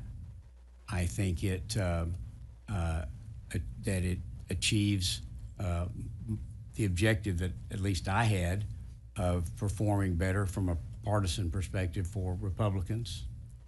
And I think that that it is drawn in a manner that's going to continue to allow members of Congress to represent their districts and the areas surrounding their district like we all do. As I said, I'm Tarrant County, and I try to I only have about a third of Tarrant County, but I try to represent all of Tarrant County and help, and the other senators in Tarrant County do the same thing. And I believe this map takes into consideration what is traditional redistricting criteria, and I think it's a very supportable map. Okay, and Mr. West. Mr. Chairman, and I know this committee is laboring because I've been on this committee several times before myself, and I'll have extensive questions for you on the floor because you weren't really responsive to the question that I asked, to be honest with you. But because again, I asked about the partisan piece in terms of taking the economic engines out, and if it's not a partisan issue, then why were they taken out? Okay, I mean, just because you have economic engines like downtown Dallas, the medical district, law schools, and things like that, you don't need to take those out of a minority district in order to establish, to accomplish your goal of increasing partisanship in the state of Texas. But yet and still, that's what was done by the map drawers. Speaking of the map drawers, did you draw this map? Or who drew the map? Senator King. Okay, I've adopted HB 4. My understanding was traditionally the way it's worked is the congressional delegation usually has someone draw a map. I believe, I think I'm correct in saying in 2021, the Redistricting Trust, which is an organization that's involved in redistricting across the country, they helped draw the map for the Republican congressional delegation in 2021. My understanding is that the Redistricting Trust drew this map as well as others, and this was the map that was adopted by the House. Okay, so the Redistricting Trust drew this map. I think they participated in drawing the map, is my understanding. Did you have any input in drawing the map? None at all. Because it was given to you. No. Well, let me finish. It was given to you, and you were asked to carry this particular map without you having any input into what the impact of this map was. Senator King. No, not at all.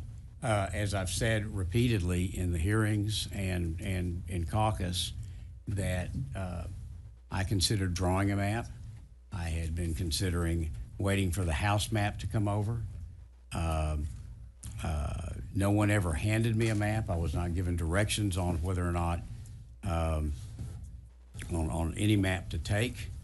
But as I watched the House hearings, and I stated this earlier before you got here today, as I watched the House hearings, and as I looked at this map and I thought it was more compact than the existing map, I asked our legal counsel to review it to see if they came to the same conclusion that the House counsel had, that the map was legal under all applicable law. They reported back to me that it was, and then I filed the bill on Monday.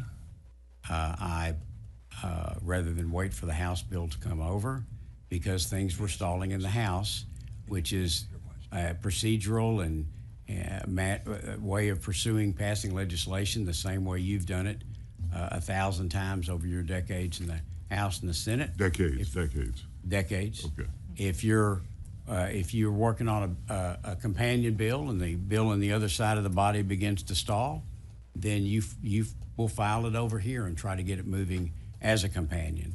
And that's exactly what I did. I decided that the House bill was a very good bill, that it accomplished the purposes that I had in looking for a bill, looking for a map. And I went ahead and decided to file it when it stalled in the House because the Democrats left the state. And my opinion is when things stall, then you try to find a way to move forward, and that's what I did and why I filed this map. Senator West. In closing, all due respect, I think that listening to public testimony here is just checking the box. That's all it's happening. That's it.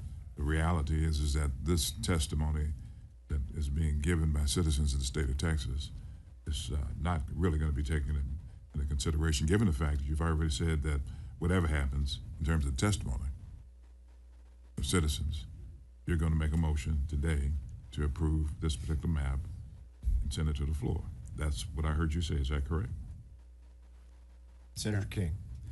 Well, I would take the testimony of one person who's on this panel before us. The way I understood her testimony was that a map should be drawn from a percentage basis that directly reflects the racial makeup of Texas. And I do not agree with drawing a map on that basis. So in that regard, that particular testimony, I would disregard because I think that's the wrong way to draw a map. What about, Mr. Chairman? Senator West. What about communities of interest? Senator King. I believe this map, being more compact than the existing map, improves communities of interest. How so? Well, I'll use District 32 and District 35 as examples.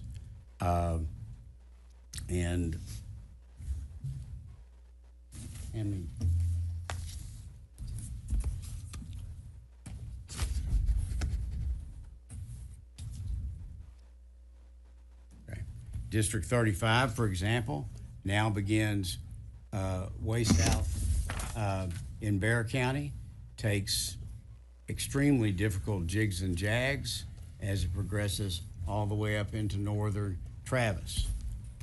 District 35 under this map becomes very well-aligned communities of interest in the counties of Guadalupe, Wilson, Karnes, and what's a more rural area of Bexar, and this is a much more compact district than the existing 35, and there's other examples throughout the map. Mr. Chairman? Senator West. And so let's stay with Bexar, because I don't know that much about that particular area other than I know San Antonio was there.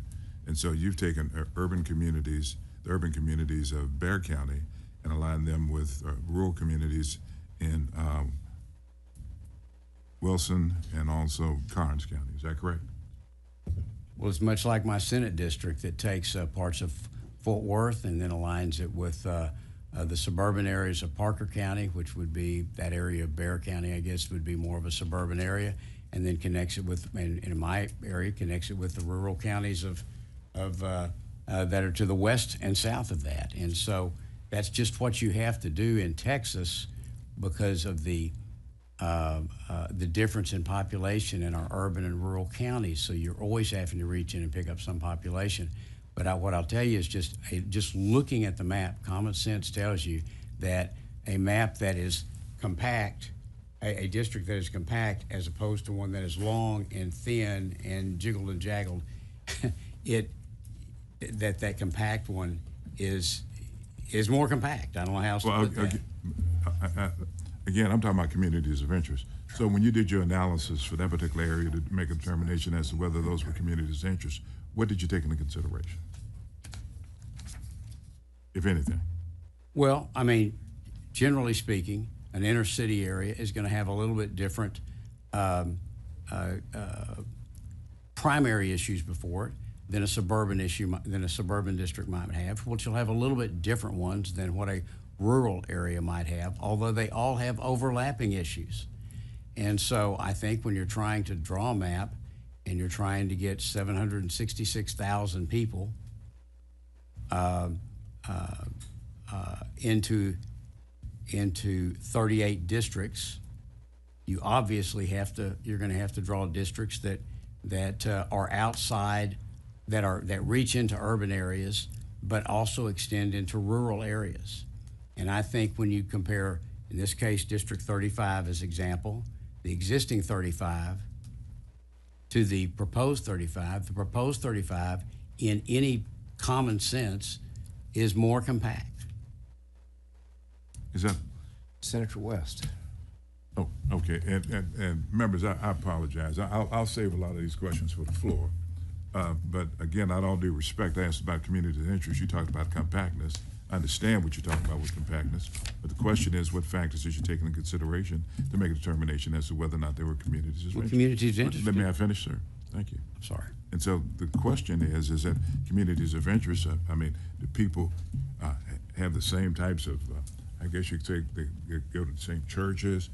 Are they, what elements of communities of interest that's been recognized by law did you take into consideration? Well, it can be a lot of things. As you said, it can be the fact that that there's a River Oaks neighborhood. In the 35? I'm just throwing out a name of a neighborhood. Well, I was talking about 35. We'll call it Meadowbrook. I'm talking about 35. Okay. I'll do respect. No, you're not. No, it's not being with due respect. Let Senator I'm King trying to answer the question.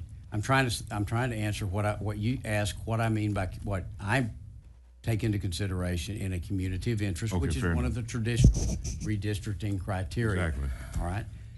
It can be many things. It can be a historic neighborhood, okay, or it can be the regional water areas. It can be the regional transportation areas, the TxDOT zones. It can be the economic development areas. And I'll use as another example, my home county of Parker, a large percentage of the folks in Parker County drive to Tarrant County for work. So so in that regard, there's a community of interest in the commuting, in the jobs that are provided in Tarrant County, and the families that live in Parker. Now as Tarrant moves into Parker and more of that business moves into Parker, we share that economic base. So communities of interest can be anything, and particularly in a county the size of Tarrant. Now when you look at 35, you see those large rural counties, and you also see a larger population base in the more suburban area of and less developed areas of Bexar County, and they're going to be more aligned from a community of interest standpoint than they would if you had picked inner city San Antonio. And I think it's a very good district. Okay. And I'll also suggest that no one on this committee has offered amendments to change that district, and anybody is certainly available to, or has the option of offering amendment to change that district on the floor. But my point is, when I look at it, it is a much more compact district, and compactness takes into account geography and all the traditional redistricting criteria. And any common sense look at it says it's a more compact, better designed, easier to represent from a driving distance for the congressional member, and it's just a better district all around in its geography. Okay, it sounds like you used the word compactness about 10 times. So it seems Senator like, West. Mr. Chairman, it sounds like you used the word compactness several times in your response to me. I appreciate your response, but it seems like compactness was the number one element that you took into consideration in drafting or presenting this particular map. Thank you, sir. Members, any questions for this panel? If not, thank you each for your testimony. Senator Miles, you're recognized. Thank you, Mr. Chairman. Senator West, let me just answer your questions that you were trying to get answered as you exit. The gentleman's name is Adam Kincaid, who's out of Virginia, who wrote this map. And it's just coincidental that he runs the National Republican Redistricting Committee. Oh, yeah. Yeah. He's done so for a while now, and he lives out of Virginia. That's who actually drew this map. And for the numbers, Senator, we had 205 today, as of today. And I'd be generous in saying that 5 of those were for the map and the 200 were against. Now today, we've got 117 signed up against the map and 3 for the map. So now, what the chairman's gonna do with those numbers, that's up to him. You asked him that question. He's gonna have to give you that answer. Thank you. Thank you. Thank you, Senator Miles. We'll proceed with our public testimony.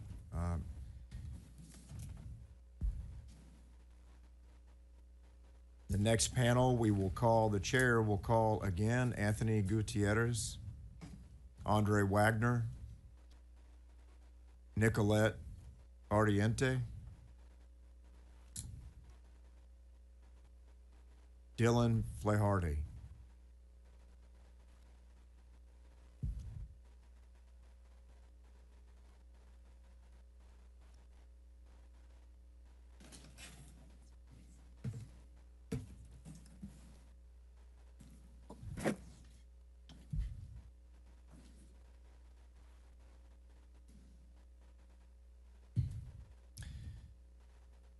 You may begin, sir. Thank you, Chair, members of the committee. I appreciate your time and allowing us to be here. My name is Dylan Flaherty. I'm here to represent myself. I'm also a candidate for Congress in Texas's 37th district here in Austin. I find myself incredibly frustrated with the purpose of this. There are far more pressing needs in Texas. Flood relief, public school funding, making lives for Texans better. And yet, we're bickering over partisan politics coming from the president. It's incredibly frustrating. I also want to call out something that I find incredibly disingenuous.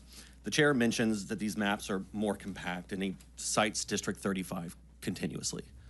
Yet, District 11 in the new map spans from Pflugerville to west of Midland. As I'm sure that Senator Sparks would understand, the needs of Midland and the needs of Pflugerville are far different. And so saying that they're more compact, allowing for easier drivability is a joke, because it's a 6-hour drive from Pflugerville to Midland. Again, this is all coming from the President of the United States.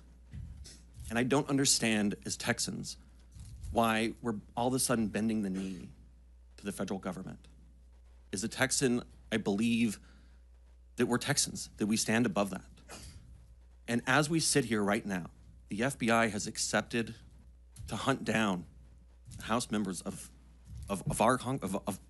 Texas. And no one seems to be crying a foul to that. Now, if the roles were reversed, if this was the Biden administration or the Obama administration, I know all of you would be screaming from their rooftops. So I look at all of you today, and I ask you to reject this measure. To imagine if the roles were reversed, what would you say? Because this isn't democracy. You're not allowing us to choose our representatives, you're choosing your voters.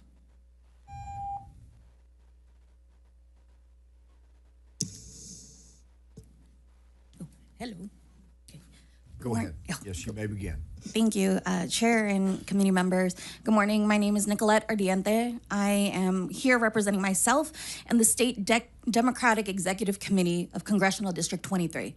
I'm on the outskirts of San Antonio that goes all the way to El Paso right now. And like many of y'all, I do also have constituents that I report to that come to me regularly and ask me about, like, hey, what are the issues that are happening not only with the Democratic Party, or how can I get in contact with my representative? Their issues, again, from San Antonio to El Paso, range so differently, from Del Rio to Maverick County, Eagle Pass to Crystal City, Zavala. Like, these are all rural towns. And I've heard so many folks on this dais talk about CD 35 in Bexar County. Respectfully, you do not live in Bexar County. You don't know the issues that impact us in Bexar County.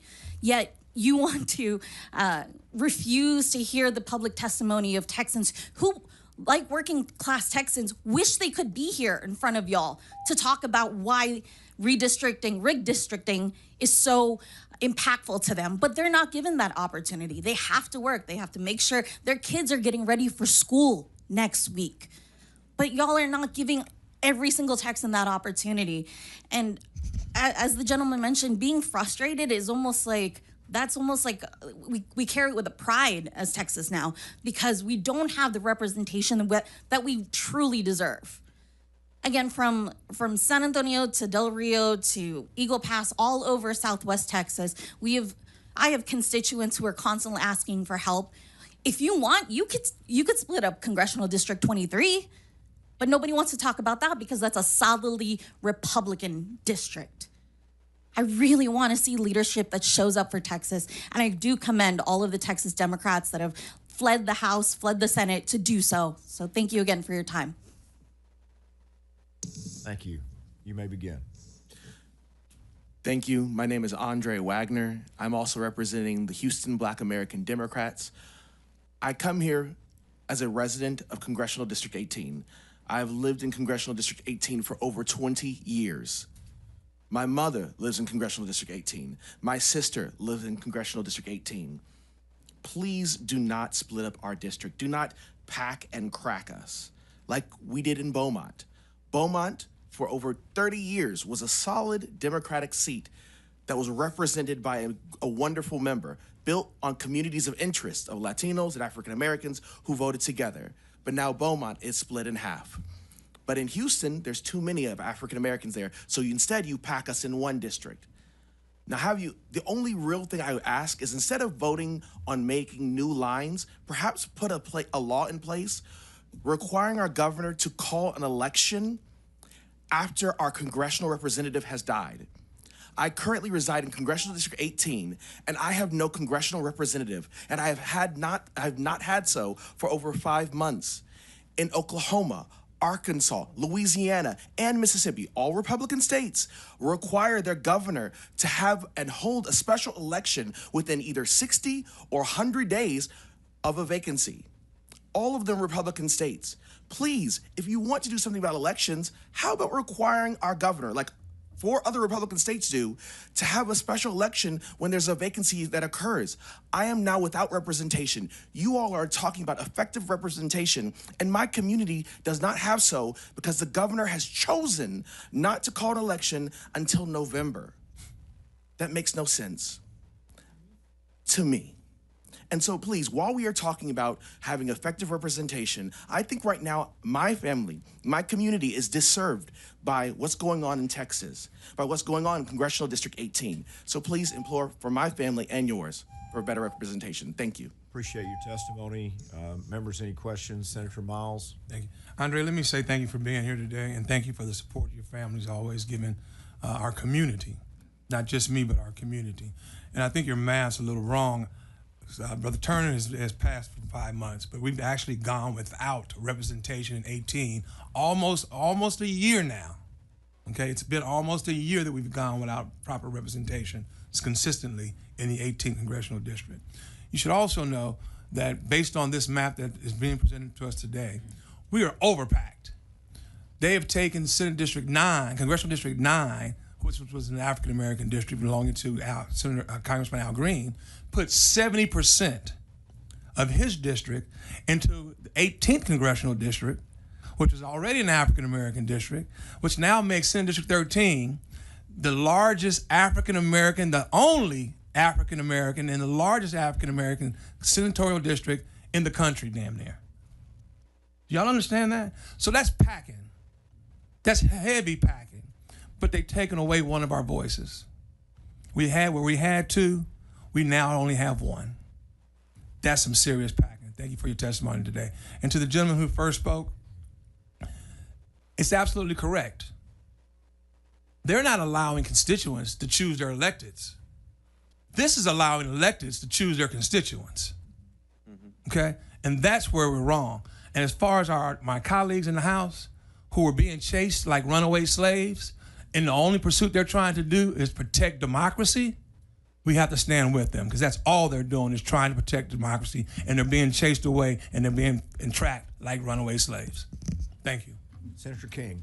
Oh, thank you, Chairman. Is it Flaherty? Flaherty, yes. Flaherty, thank you. I just wanted to respond to what you said about District 11 and going from West Texas from Midland. It actually goes from Ector County, which is one county to the west, into Travis County. In the current map, it goes from Ector County into Bell County. And so it's almost really the same footprint. It just, instead of picking up some additional population in Bell, it dips in and picks some out of Travis. So the distance from east to west in the current map is really the same as the distance from east to west in the proposed map, and I just wanted to point that out. Do I have a chance to respond? Certainly. I just find it hypocritical at that chair's discretion, but I'm sure. So you talk about this thin line that goes down I-35, but in District 11, that thin line follows along the Williamson County and Travis County border. So it's the same thing. And then it balloons out into West Texas. It's a 5.5, 6 hour drive.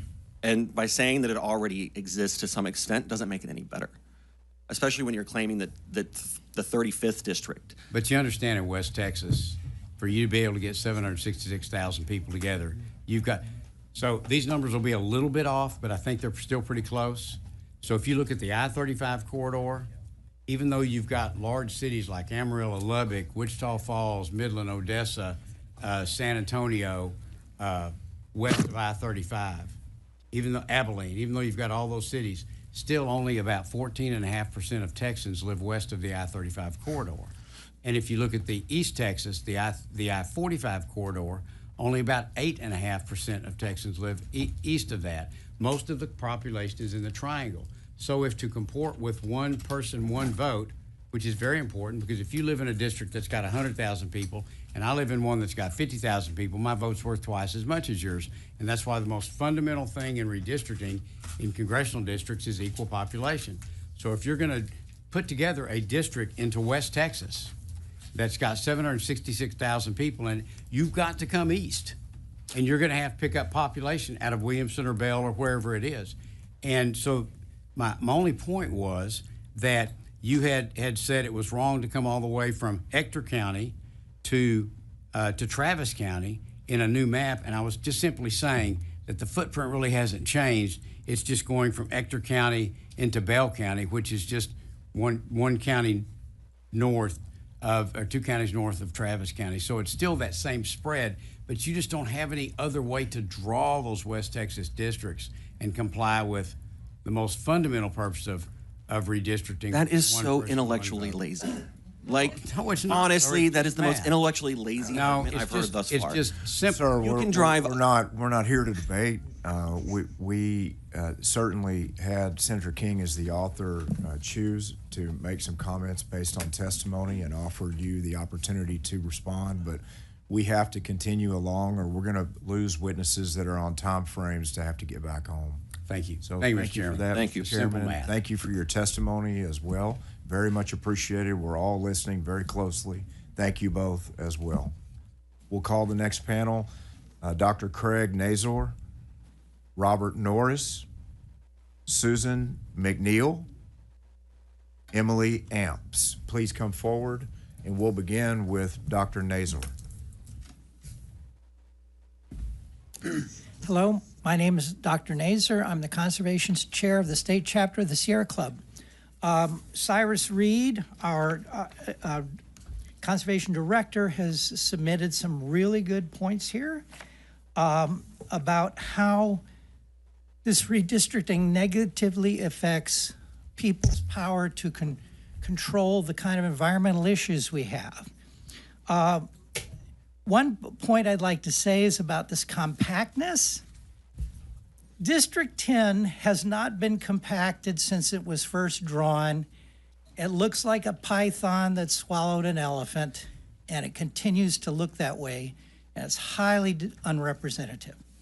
Another district that I'd like to talk about, it's in the valley actually, it's a couple of them, and it's about Corpus Christi. Corpus Christi Harbor is facing huge challenges with pollution. And desalination plants and LNG plants, and there's an ethane cracker plant there now. And what's happened, even though some of the districts may look more compact, they divide Corpus Christi up now into 3 different areas. And 127, it reaches around like a little snake to bite off a little Republican area, a really Democrat area right there. And what happens in Texas is, for instance, the TCEQ is not allowed to control cumulative impacts of pollution, just individual places. So when they built that ethane cracker plant, the TCEQ told Exxon that no, that's too much air pollution. Build 2 plants right next to each other and okay them each for half that amount, and we can do it. That was just dumb.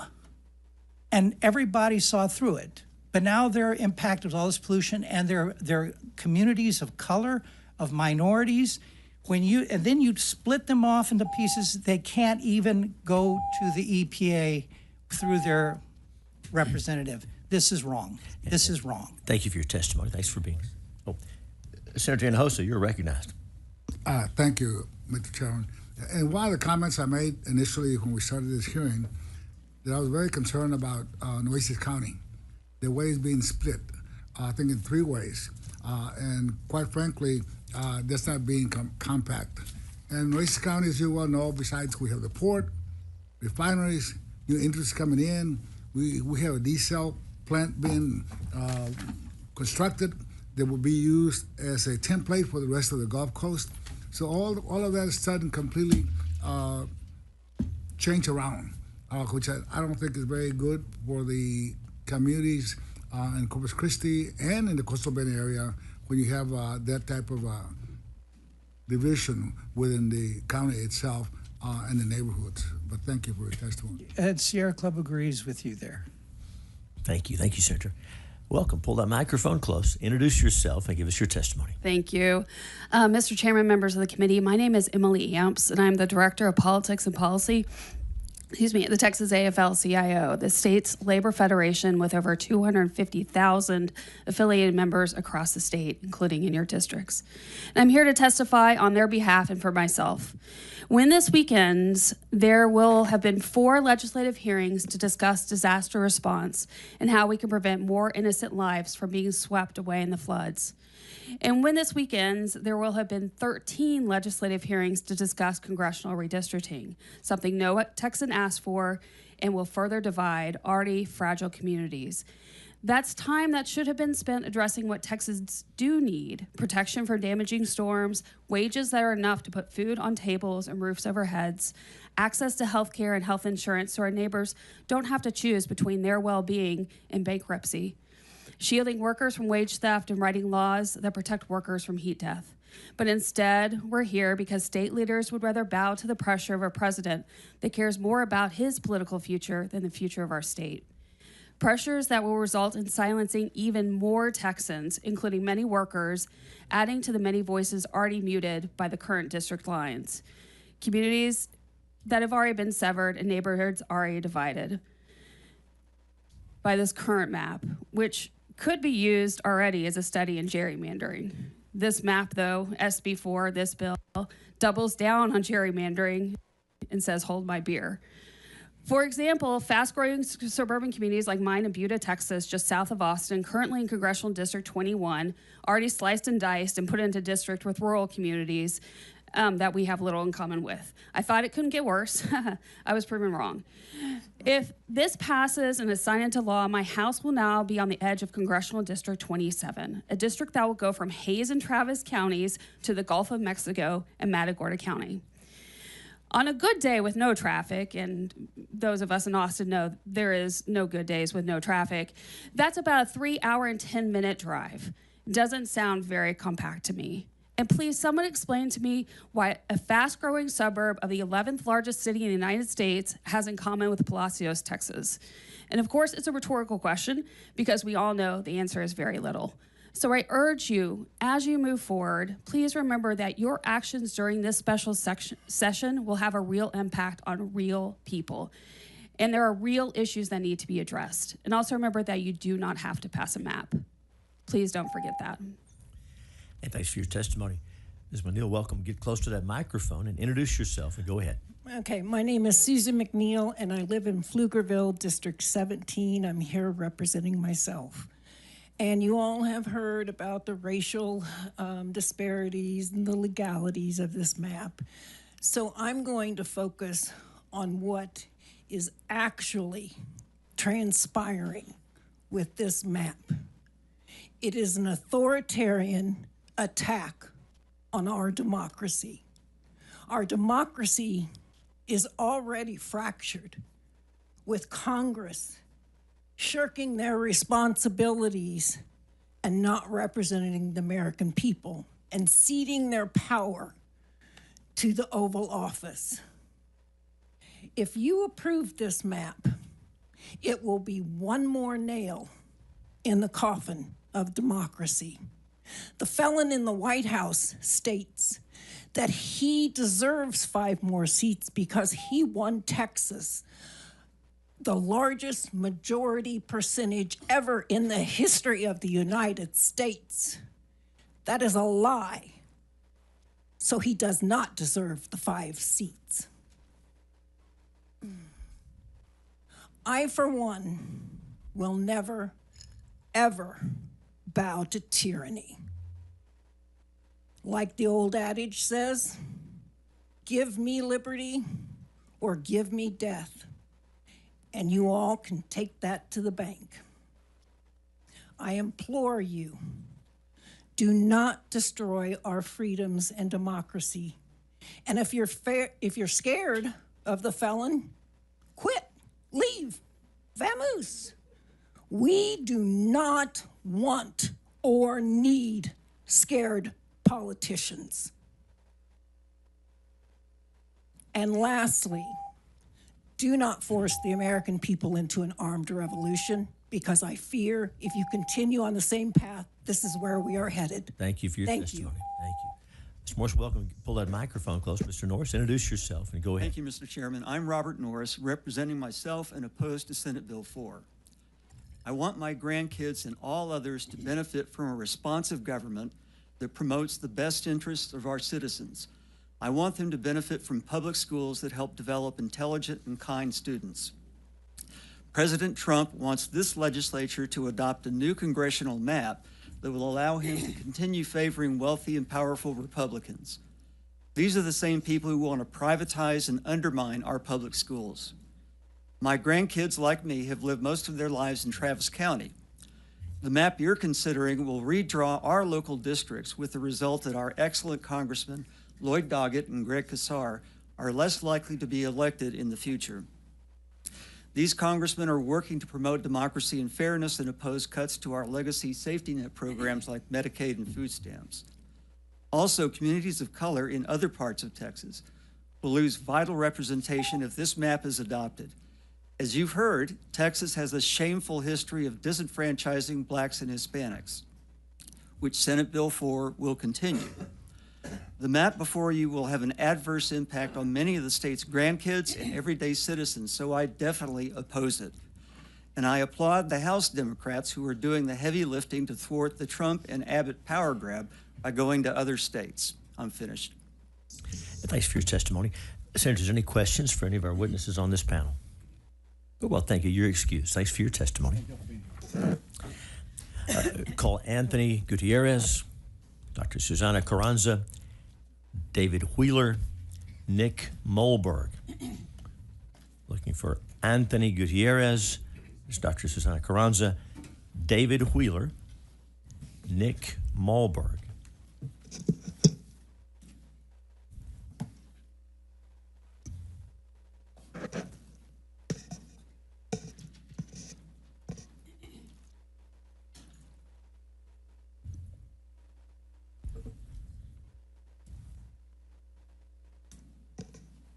We call Carrie King. Is Carrie here wishing to testify? Carrie King.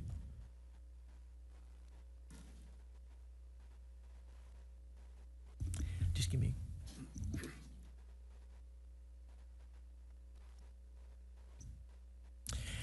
Francesca Fraga Leahy. Is Francesca here wishing to testify? Wow, come on down. Welcome.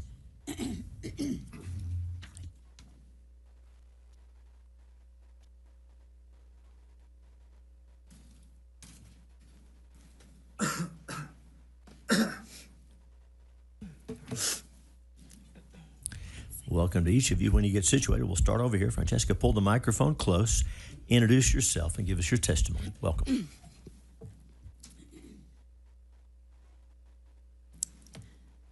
Good morning, Chairman King and Vice Chair Creighton and committee members. My name is Francesca Fraga Leahy, and I'm representing myself in opposition to SB 4.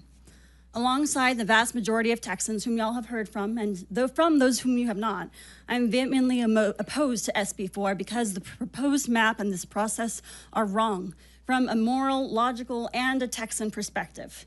I'm proud to be here today as a lifelong Texan because 3 generations ago, my Mexican and Italian great-grandparents immigrated to America. 2 generations ago, my grandparents raised their families on the west side of San Antonio and in South Waco, and my parents, small business owners, Chicano activists, and lifelong community advocates, raised me and my siblings in Waco, Texas. I went to college in Austin, taught middle school in the Rio Grande Valley, and now own a home with my husband and 3 kids in South Central Austin in current Congressional District 37. I know Texas values. And as a former social studies teacher, I know that the Texas Constitution states all political power is inherent in the people, and all free governments are founded on their authority and instituted for their benefit. This outrageous mid-decade redistricting move by the governor and the current DOJ, enforced by the unpopular authoritarian in the White House to increase Republican representation in the U.S. House by taking existing districts away from communities of color, including my friends and neighbors in the current District 35 in East Austin, just a few miles away from where I live, is shameful. Sin vergüenza, as my abuelita used to say. This process has laid bare the pitiful reality that today's statewide electeds, politicians, part of a Republican Party that has held power in this state for most of my life, are behaving as if our community's voices and votes are for sale to out-of-state donors and to corrupt interests. That my family's tax dollars are being wastefully mismanaged by incompetent state leadership that has chosen to kneel to a wannabe king. It's not a game, is it? I urge you to stop this undemocratic, ridiculous political maneuver. Do not pass SB 4. And thank you for your testimony. Pull the microphone close. Welcome. Introduce yourself and go ahead. Thank you. Hello, my name is Carrie King, and I am testifying on behalf of myself and against this proposed redistricting. Fair and equal representation, the crown jewel of our democracy, that is what we are here to protect. However, as long as the ability to get away with racial gerrymandering remains, we will stay stuck in a loop, repeating a sad and shameful cycle of domination and oppression. Our country's racist legacy started with the colonization and near obliteration of Native peoples. Then came the saga of slavery, answered by the Civil War and Jim Crow. The Civil Rights Movement exposed the pervasive racism that continues to plague our society to this day, but people of color finally secured the Voting Rights Act. Unfortunately, over the past 60 years, to the day yesterday, the Voting Rights Act has been whittled down slowly but surely, and now today we see how brazen and out in the open white supremacy has become, with this "Let's Go Brandon" stickers on trucks and neo-Nazis marching in New Hampshire, not to mention ICE out there racially profiling and spreading doom and fear across our nation. We have to show up with the moral fiber it takes to meet this moment. We have to choose love and kindness. Members, it's up to you to steer our great experiment in representative democracy back towards equity and justice. Reject this DC-ordered redistricting plan and right our sinking ship. Turn away from fear of losing personal power. Look deeply into and open your hearts to the space where courage defeats intimidation. Our democracy is counting on all of you to choose integrity over corruption. Texas House Democrat representatives who've broken quorum, thank you so much from the bottom of our hearts. Thank you for honoring the nonviolent legacy of civil rights warriors who've come before you, the likes of Jordan, King, and Lewis, who are smiling down upon you. Thank you for the good trouble. I'm here to add my voice to the powerful message we heard from Senator Miles here today, and to demonstrate to my two sons who are present in this room that when we see injustice, we must stand up and fight back. When we do, love wins. Thank you. And thank you for your testimony. Welcome. Pull that microphone over, if you will, and introduce yourself and give us your testimony. Thank you. My name is David Wheeler. I'm representing myself. I'm speaking today in opposition of SB 4. This is a bill that only serves to undercut our democracy and ratchet up the tensions between parties. It is a power grab, as has been acknowledged. Last week, more than 93% of the more than 500 people who testified or dropped cards concerning HB 4 stated that they oppose this action. From Senator Miles's note today, the percentage is 98% against today in testimony. This is a call to try to manipulate the congressional map for party gain, not for the good of the people or for the state. The brave House members who broke quorum have offered you an opportunity to take a step back and reconsider this rash action. Have the courage, integrity, and will to vote no and keep this awful bill, with respect, from leaving your committee. Voting yes will only serve to undermine faith in our government and faith in you. If you will not hear my words, I can only ask that you heed this warning from George Washington in his farewell address. However political parties may now and then answer popular ends, they are likely in the course of time and things to become potent engines by which cunning, ambitious, and unprincipled men will be enabled to subvert the power of the people and to usurp for themselves the reins of the government, destroying afterwards the very engines which have lifted them to unjust dominion.